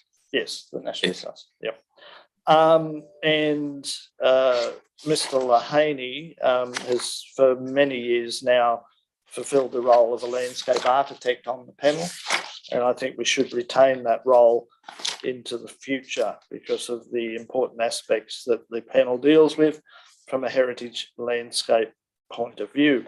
So my additions would be a heritage planner, separate Mr. Lahaney's role from the trust and leave the trust position vacant at this point, and have a landscape architect included, and that would be the previous incumbent, Mr. Lahaney. So just to be clear, Councillor, you're proposing that Mr. Lahaney stay on as a landscape architect, Yes. and that the National Trust nominate another heritage planner Yes. as the trust's representative. No, in clarifying my position is that there would be the Huntersville Trust, Yes. the Institute of Architects, the National Trust would have a seat. In addition to that, there would be a landscape architect, and as council resolved in this last term, to include a heritage planner. So essentially, Mr. Lahaney wouldn't be in lieu of the National Trust. They would nominate someone. Yes, He would become the landscape architect nominee. which is what we have. in the Yeah, past. and then you would want for there to be another addition in the heritage planner. Yes, well, that was a resolution of the previous council. So I think that And how would we go about selecting that heritage planner? must be advertised as, Re-advertise. well, not the whole thing re-advertised, but just call for heritage planner. That's what we did when we added the position. We put out an advertisement, and Mr. McDonald was the heritage planner in the previous CAP. I might just ask the general manager to indicate if he's got a view on this. It's just a bit of juggling around, just from the staff's perspective, what would need to be done. Yeah, thank you, Mr. Mayor. I will potentially get the reporting officer to make some comment. Just to be clear and transparent, we as a staff have gone back and forth with the National Trust. That's been very open. But But generally speaking, if the intent with Councillor Williams is to go out and essentially attract through a process the additional role, then I'm at ease with that. But I don't know if the reporting officer, Mr. Mayor, would like to add any comments, particularly in regards to the National Trust, because she has been making the phone calls and the emails back and forth. Sorry.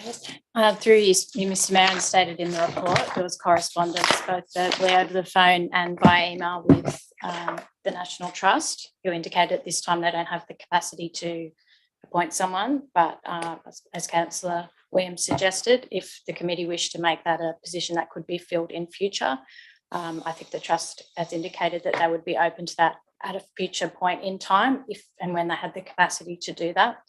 Again, in terms of the structure and the appointments, what's recommended is based on the resolution of council from the February meeting this year, when council adopted the structure that it wished to go out with and explore. But again, should council wish to make provision or nominate specifically for a heritage advisor and do an expressions of interest as a standalone and adopt these recommendations, then we can certainly do that. Thank you, Director. Councillors, we have a motion on the floor as amended on the screen. Is there a seconder? Councillor Sanderson. Councillor Quinn, is that a question or is that a? I was going to second it, Mr. Mayor. Oh, sorry, yes. Too slow, or I might have missed you on the screen. Councillor Williams, do you wish to speak any further to your motion? Only briefly. I do acknowledge staff have gone to the extent of approaching the National Trust, etc. But that position has always been there and has been taken up from time to time. It's part of the opportunity for us to look at issues at that broader national level. So I think I did raise some of these issues, well, particularly the heritage plan earlier on. But I think it's important to get the composition right. I acknowledge the comments made by Dr. Sharp, and I think they can be worked through in relation to the terms of reference when it goes to Conservation Advisory Panel, and those points can be analysed and added through that process. Thank you, Councillor. Any other speakers for or against? Councillor Vergara? Question to Councillor Williams through you, Mr. Mayor. Yes. Is Mr. Lahaney a member or office holder of the National Trust? Mr. Mayor, I'm not aware of his status with the National Trust, but I am aware of the important role he has played in CAP as a landscape architect. It's a very specialised area and one that is very valued in the process that CAP goes through. So I wouldn't like to see the dynamics occur that the National Trust says, right, we've now got somebody. Does that mean Mr. Lahaney is no longer on the panel? I think he should be there in his own right. There should be a landscape architect, and he has put himself up in that role and could fill that role.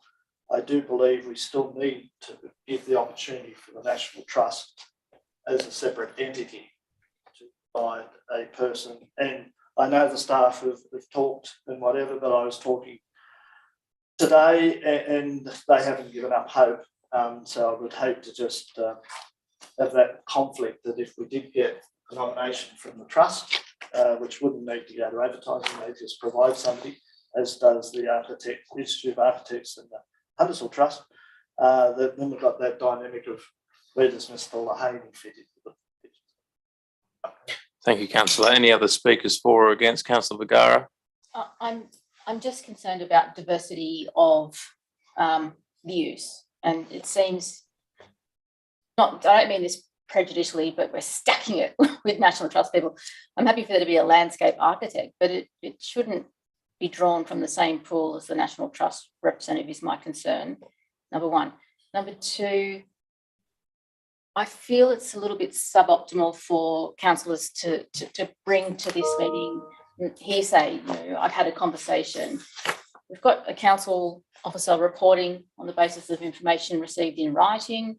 I'm happy to hear different views, but perhaps it could be by way of an email table so we can see the context in which it's raised to make these types of decisions going forward.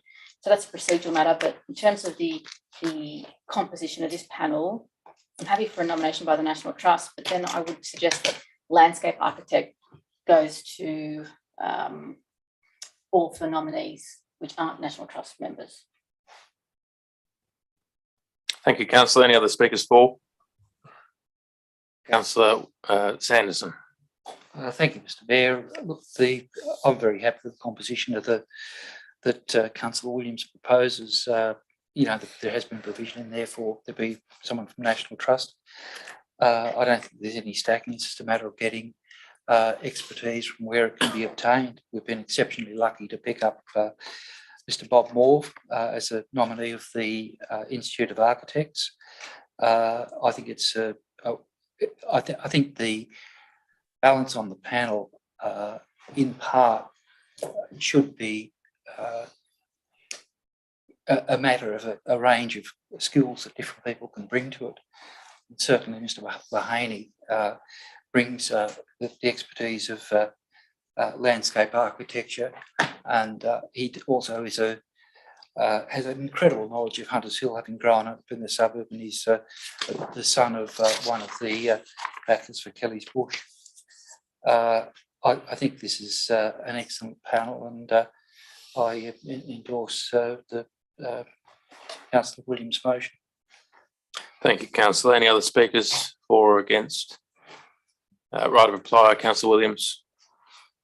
Only just to again restate that point that the National Trust needs to have an opportunity to provide something. The fact that the word is used in lieu of doesn't necessarily mean that Mr. Mahaney is a member of the trust.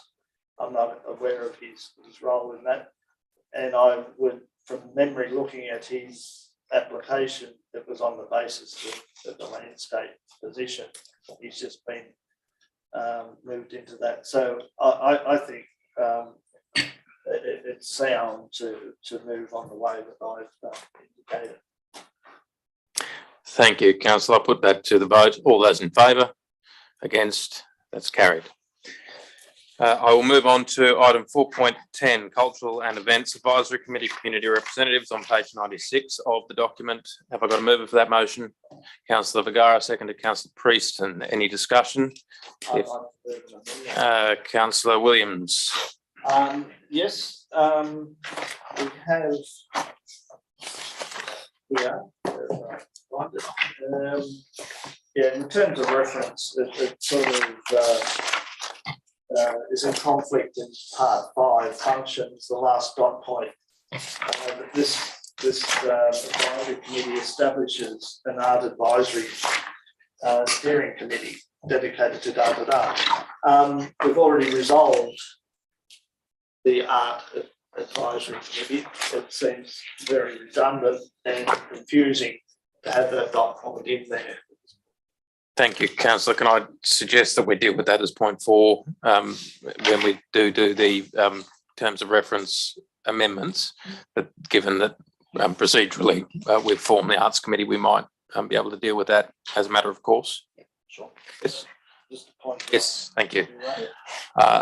Any other speakers? If not, I'll put the motion. Those in favour? Against? That is unanimous. I move to item 4.11, Movement and Transport Advisory Community Representatives on page 104 of the paper. Moved Councillor Sanderson. With the amendment, Mr. Mayor. Councillor Sanderson. Yes, I would like to delete point 2 of the the recommendation. I have provided an electronic copy and got a couple of copies here if others would like it. Thank you, Councillor. And substitute that in line with Council Resolution 1122 of 21 February 2020 at clause 6.1 of the terms of reference, there remain 9 members of the committee, including up to 4 Huntsville residents with relevant qualifications and experience. Two of the residents two to be residents of North Ward and two to be residents of South Ward, and then three, it would only have the 6 members being 1 Jackie Allway, 2 Alistair Sharp, 3 Chris Palmer, 4 Peter Reid, 5 Ben Ho, and 6 Mark Lane. And at point 4, I would insert the word updated in front of terms of reference, because that committee does have an existing terms of reference. Councillor, could I just ask in point 3, you're proposing the deletion of 2 members. Who are they? Look, I would have to look at the report to see. Pauline Kanakis and Pamela Alvarez. And what's the thought process behind that? Well, a lot of thought was put into the construction of this committee, and those who gave us advice, including Mr. Lane, who we acknowledge has considerable expertise from his work in this area, recommended keeping this committee small.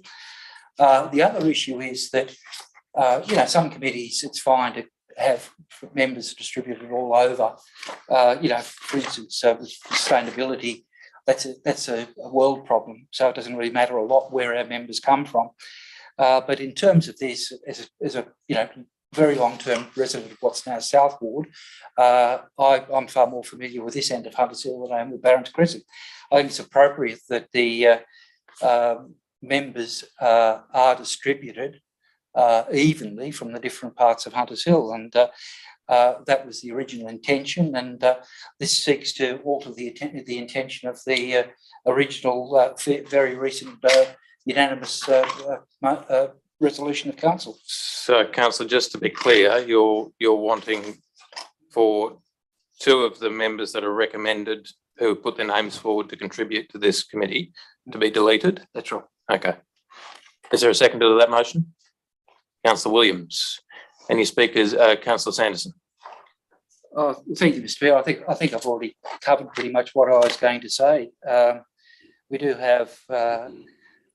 We've been very fortunate with the 6 that have applied, and the information they provided for their with their expressions of interest did show a great deal of ability or ability to serve on this committee, and I think it's appropriate that we'll keep this committee with that sort of expertise.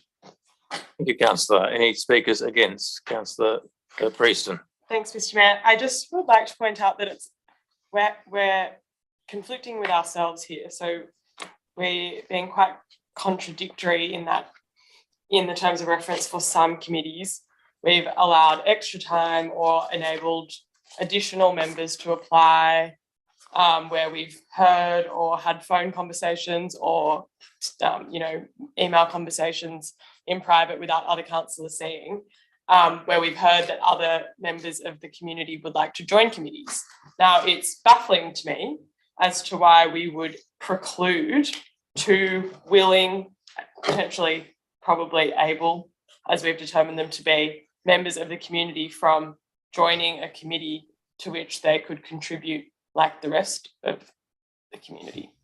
I just don't understand why in some cases we're being welcoming and extending the deadlines and allowing for additional members, and then in some cases we're not only restricting members but we're taking members off the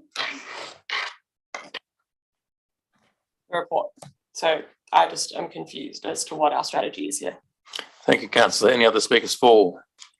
Councillor Williams. Oh, Councillor Quinn, sorry, you did have your hand up first. Yeah, look, thanks, Mr. Mayor. Look, this particular committee, which I have been listed as the chair, we came up with a very specific tour, which council approved at an earlier meeting, and also the representatives who have been previously put forward for this committee also bring specific professional expertise.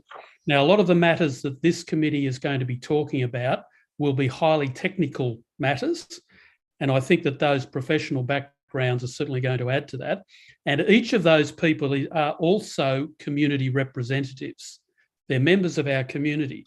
I'm concerned that if we add an additional 2 people from South Ward, that the committee is actually going to be significantly weighted towards South Ward representation versus North Ward representation, particularly also given that the councillors that are nominated, 2 of the councillors are South Ward councillors, 1 of the councillors is a North Ward councillor. So I think it's losing a balance there and also a perception of balance in terms of the broader community.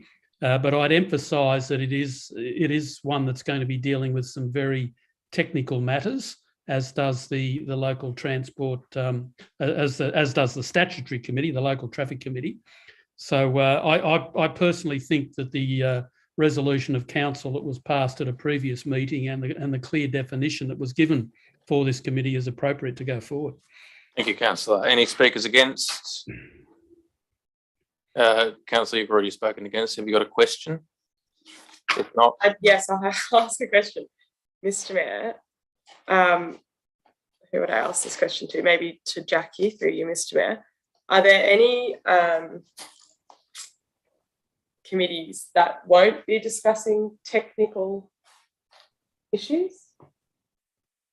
sorry, Director. We're 1 microphone down, so squeeze in. We spent, just for your context, we spent a great deal of time discussing how technical all of these committees' issues can be. For instance, the Arts Advisory Committee, they bring, a wealth of knowledge and understanding to that committee, and albeit not, technical in the sense of engineering or road management or traffic management, it's technical in the sense of creative license and curatorship and all of those other aspects. So I just would like to know if there are any committees, in your view, that wouldn't be discussing technical issues. Councillor Preston, what I would say, I think the general discussions that will be had at those committees is going to be based on the terms of reference. So, that will vary for each committee. And again, what do you define as technical? I guess it comes back to your definition of technical. So what I can say is I think what comes before the committees is guided by the terms of reference, each obviously has a clear agenda that is set prior to the meeting and is clearly set out and reported back to council. But yes, I guess it depends what the business before the committees is, and again guided by terms of reference and the agendas that go before those committee meetings. And every member of every committee will have to be technically proficient enough to read and comply with the terms of reference provided for them in that committee. Again, and as set out in the reports, in terms of selecting and calling for expressions of interest, there's a basic criteria set out. I guess most people would need to have a basic, obviously, understanding and level of understanding to deal with that, as set out in the criteria. But again, everyone's different, so it's going to come back to people bring different. Yeah. People are going to bring different skills to each committee. I agree with you. And that's the argument. And it's up to council to select those people based on the information they're provided through their expressions of interest. And the process under which you've recommended the members for each committee has been with regard to a criteria as to the suitability of those members? Yep, so as set out in the report and based on the information they've provided in their expressions of interest. Thank you, Councillor. Councillor Vergara. Mr Mayor. Sorry, is this another question to? Oh, okay. Jackie, sorry. Director. Jackie Orway, North Ward. Chris Palmer, North Ward. Peter Reid, North Ward. Councillor Quinn, North Ward resident. Councillor Crassoy, North Ward. That's 5. South Ward resident. Previously North Ward resident. Yeah, bit of both, bit in both camps. So if anything, the committee is weighted towards the North Ward interest. There's no good principled reason to exclude the 2 residents, Pauline Kanakis and Pamela Alvarez. Thank you, Councillor. Any other speakers for? I think we've had all councillors speak. Councillor I'll just add my Williams for your right of reply. No, I didn't. Oh, sorry, Councillor Williams. Yeah.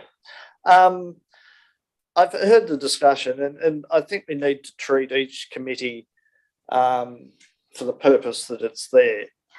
And my experience with the former version of this, which was the Public Transport and Traffic Advisory Committee, that always required a high level of understanding and a balance of viewpoints across the perceived boundaries within our community. And particularly when you're dealing with issues like traffic and transport and movement, there are perceptions about weightings and how council moves forward. So I think it's important in this particular committee that there is a balance between ward representation, and as it says in the report, that the 4 residents above all have relevant qualifications and experience, and what we'd be looking at for the 2 below is a general community representation. To me, that's a technical committee, and its previous iteration has always been a technical committee, and that needs to have that level of input and advice. And I think we need to have a very clear balance wherever possible in this particular committee's environment of the needs of South and North Ward. Thank you, Councillor. Councillor Sanderson, right of reply. Yeah, thank you, Mr. Mayor.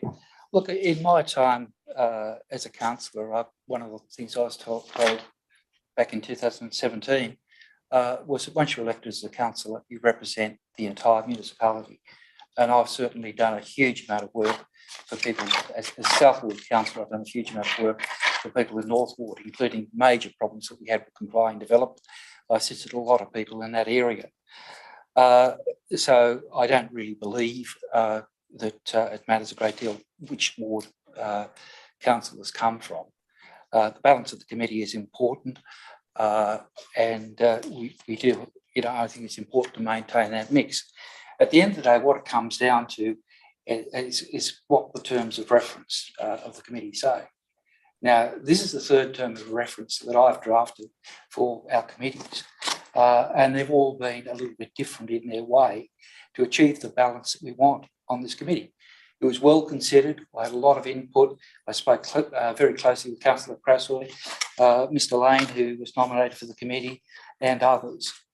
At the end of the day, what we've come to in terms of reference is that originally it was up to 5 Huntsville residents with relevant qualifications and or experience to then 2 from Northwood, 2 from Southwood. I think the relevant qualifications and experience mean that we should just stick to the 4 people that were on the top of this list who clearly have those relevant qualifications and experience. Thank you, Councillor. Councillor Quinn, question? Yeah, just a question, Mr. Mayor. Were the manager of this area, were there any other nominations other than those 2 additional names that we've been? Sorry, Director. I see you come back. Through you, Mr. Mayor, Councillor Quinn, there was 1 additional nomination. However, that nominee resided outside the Huntersville local government area. So as stated in the report. That's the one you put in the report. Yes. Yep, okay. That was the only additional nomination. Yep, understood. Okay, thank you. Councillors, we have a motion before us. I will put it, all those in favour, against, that is lost on my casting vote. Councillors, do we have a motion with regards to this committee? Councillor Vergara. Mr. Mayor, I'll put the recommendation As put. as put. Moved, Councillor Vergara. We've got a seconder. Seconded, Councillor Preston. Councillor Vergara, would you like to speak to that? No more. Speakers against? All those in put the motion. All those in favour? Against? That is carried.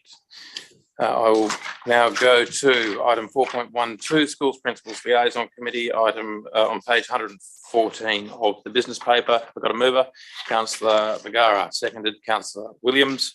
Any discussion? If not, I will put the motion. All those in favour? Against? That is carried. 4.13, Sports and Recreation Advisory Committee, Community Representatives, page 122 of the business paper.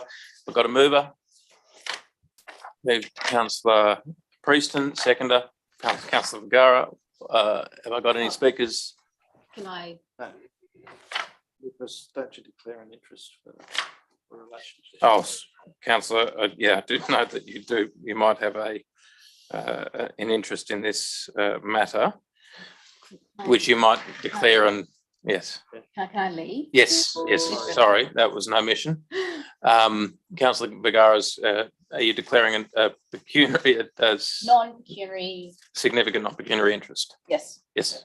One of the proposed representatives, community representatives, is a relation of mine. Yes, I'll invite you to leave the chamber.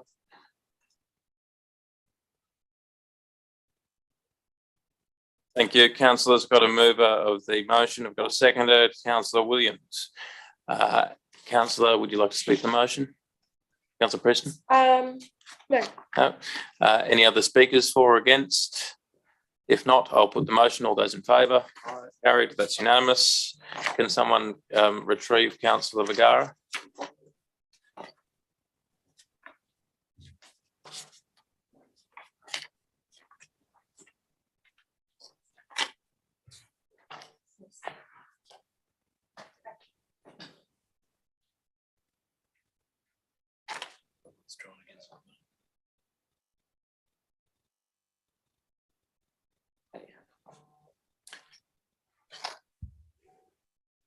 Don't know where she's gone.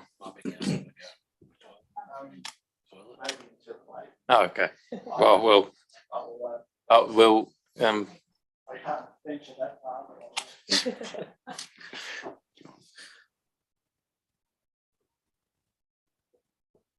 too quick. I think she'll have to do it again.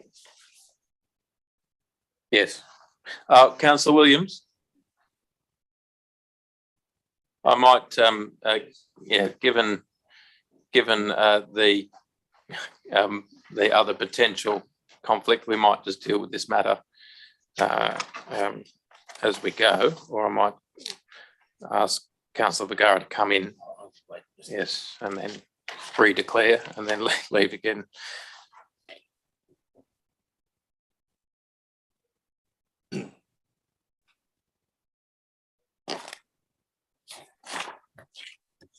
Went outside. I thought she was.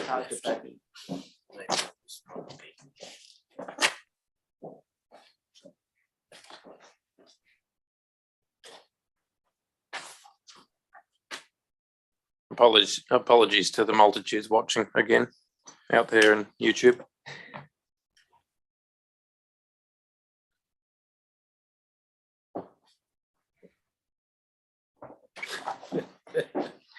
Councillor Vergara, welcome back. I might have to invite you in to kick you out again because you item 4.14.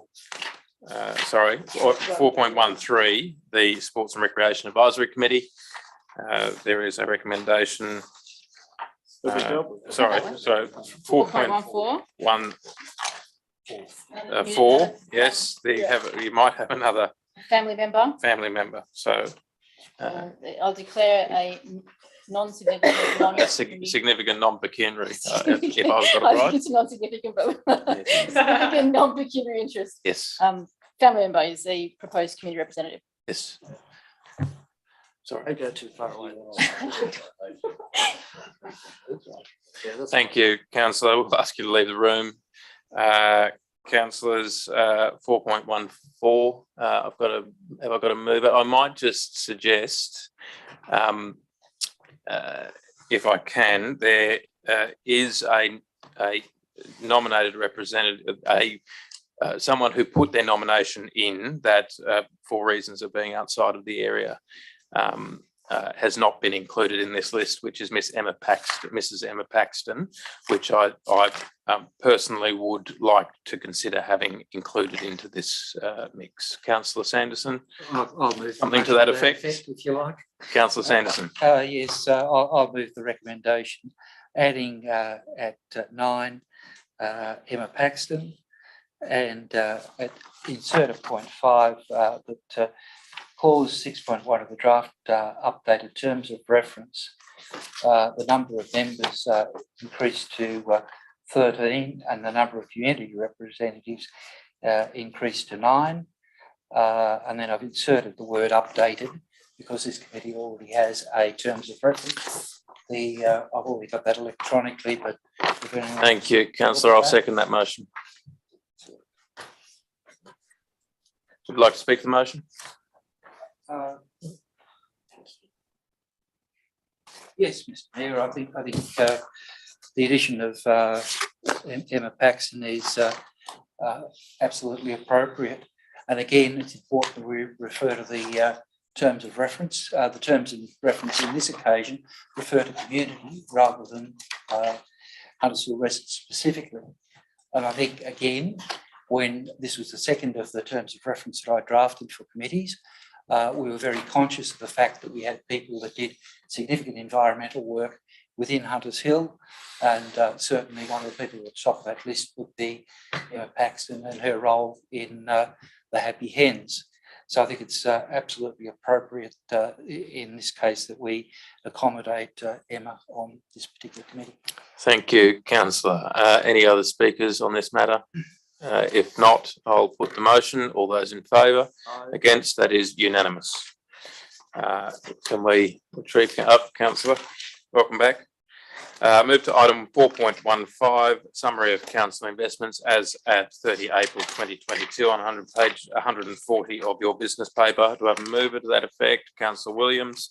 Seconder, Councillor Vergara. Thank you. Any discussion? If not, I'll put the motion. All those in favour? Against? That is carried unanimously, I believe. Item 4.16 on page 144 of the business paper, report on legal matters April 2022. Have a mover of this motion, Councillor Williams. Seconder, Councillor Quinn. Any discussion? Councillor Vergara. Thank you, Chair. I'd just like to express some dissatisfaction with the quality of the reporting. For example, the first spreadsheet is HWL Ebsworth. There's 16 matters on there. 10 of them are identical to the last meeting. It's just a waste of time reading them. A more meaningful update to be provided, or otherwise put them at the end and say, you know, no change, or matters dismissed, or matters complete. The other thing is there's no whip included. I mean, I just think with this, the quality of this reporting needs to be looked at so that it provides meaningful information to councillors and residents. Thank you, councillor. Any other discussion? If not, I will put the motion. All those in favour? Aye. Against? That's carried. Councillor Quinn, I seem to have lost you on the feed there. Are you still present? Might have popped off. Councillors, I'll move to item 4.17, development application determined under delegated authority in April 2022, page 158 of the paper. Have I got a mover? Councillor Williams, seconded. Councillor Prieston, any discussion? Councillor Williams. Only to follow up on what I said earlier on about suitable replacement trees. Again, we've got a series of replacement requirements, and many of those don't match what was being taken out in terms of like for like. So again, that becomes an important issue with our LEPDC. Thank you, councillor. Any other discussion? If not, I'll put the motion. All those in favour? Against? That is carried. Item 4.18, status of council resolutions as at May 2022, page 164 of the business paper. Have I got a mover? Move Councillor Williams, seconded. Councillor Prieston, any discussion? If not, put the motion. All those in favour? Against? That is unanimous. I think, Councillor Prieston. Oh, sorry. Item 4.19. Minutes of Huntersville Division A Friendship Committee held 23rd of March 2022, page 179 of the report. Councillor Williams moved, seconded by Councillor Vergara. Any discussion? Councillor Williams? Yeah, just briefly. Councillor Mr. Quinn's Mayor, returned. it's really heartening to see that as we come out of this pandemic, which really put a hold on a lot of the activities that this committee do, although during that time they've maintained threads and relationships through various online activities. But we are now moving into a period where we can seriously look at having students, and some of the ones that were left out for 2 years are going to be here in July. I think there's 4 of them that are coming, and it won't be the same sort of thing because most of them now left school. But we will try and honour the spirit for that. It was interesting that as part of the activities that the committee entered into to try and keep that relationship going in the spirit of things was the song contest that was recently held across the 6 twinned councils across those 6 countries, and it was a very interesting experience. I became one of the judges, and it was a very well organised, highly engaging process, and there was a young person in Hunters Hill that not a young person in Sydney that was successful in the Australian context. I'm not allowed to say the name at this stage because it's going to be announced at the Fête de Marguerite in Paris, in Le Vésinet, on the 26th, I think, of June. So anyway, just not to delay council's meeting, but just to let council know that the committee's still strong, willing and able, and about to kick off into its new opportunities as COVID dissipates. Thank you, councillor. Worth noting. Any other speakers to this item? If not, I'll put the motion. All those in favour? Aye. Against? That is carried. Now I'll move to item 4.20, a late item. That's the draft community gardens policy and Verge Gardens guideline, page 1 of the late report. Have I got a mover? Yes. Councillor Williams, seconder. Councillor Sanderson. Councillor Williams, who'd like to speak to the motion?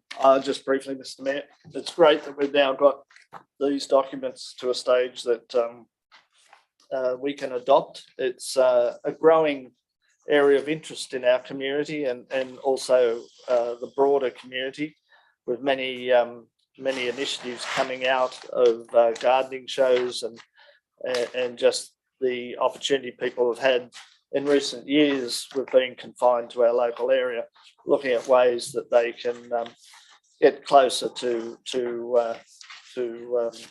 that important process of developing gardens, growing your own food, getting your hands into the soil and engaging with other residents. So I think this is going to be well looked at, and I know there's several residents out there that have been waiting particularly for the Verge Garden guidelines, and it does give really good guidance and adequate structure to how we move forward with this emerging process.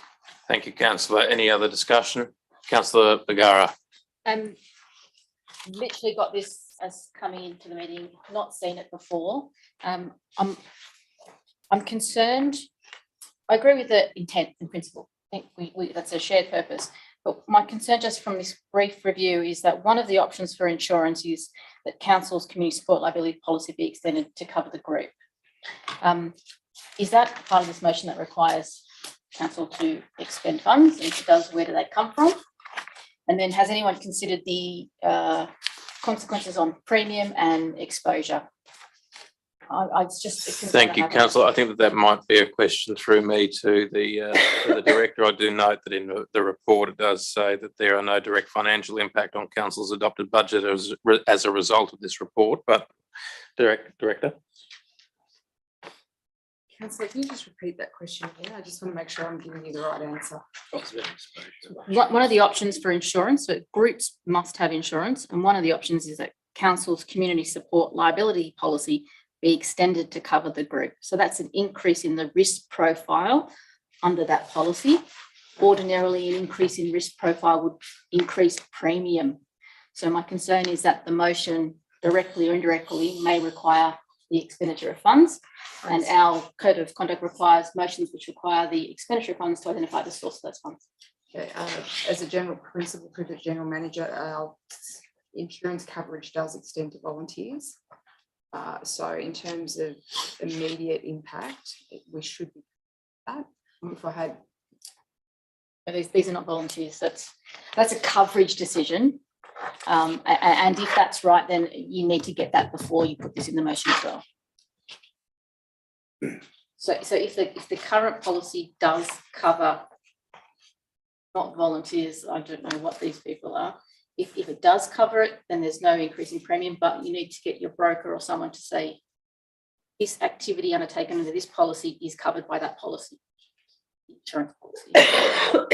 General Manager, could I ask you to respond by? Certainly, there's no problem with that at all. We can certainly send the draft to our insurance pool and they can make specific. So I would just suggest that I want this to be adopted, but just at a financial sustainability level, increase in risk exposure, I just want that loop closed off. Am I to take, councillor, that you're asking to defer this to go to Metro Pool for advice? Yes. As to whether or not we're covered? Yes. Is there a second to that amendment? Or is that amendment accepted? Getting advice I have no issue with. However, in my mind, at my reading of it, by first filling out an application under the council's structure would make them a volunteer, and that's what we do with bush care people, etc. They fill out an application and as such are covered by it. There is an example of the Henley Gardens, which is under the insurance umbrella of council, and it's talking about for those circumstances where it's a community garden, where it needs to be incorporated, and also requiring it to meet its insurance obligations. So to me, those issues are covered off in the proposal, and these policy and guidelines have been through a lot of process last year, and in actual fact, the Verge Gardens guideline is borrowed from the Inner West Council. But yes, if council wishes to just check with its insurer, which is itself in many cases, for the sort of claims we'd be probably talking about here, we underwrite a certain portion of claims. So yeah, I'd be happy to do that. So if we need to defer it for that advice, that's fine. But I think it's already covered in the motion that we, the report that we have here.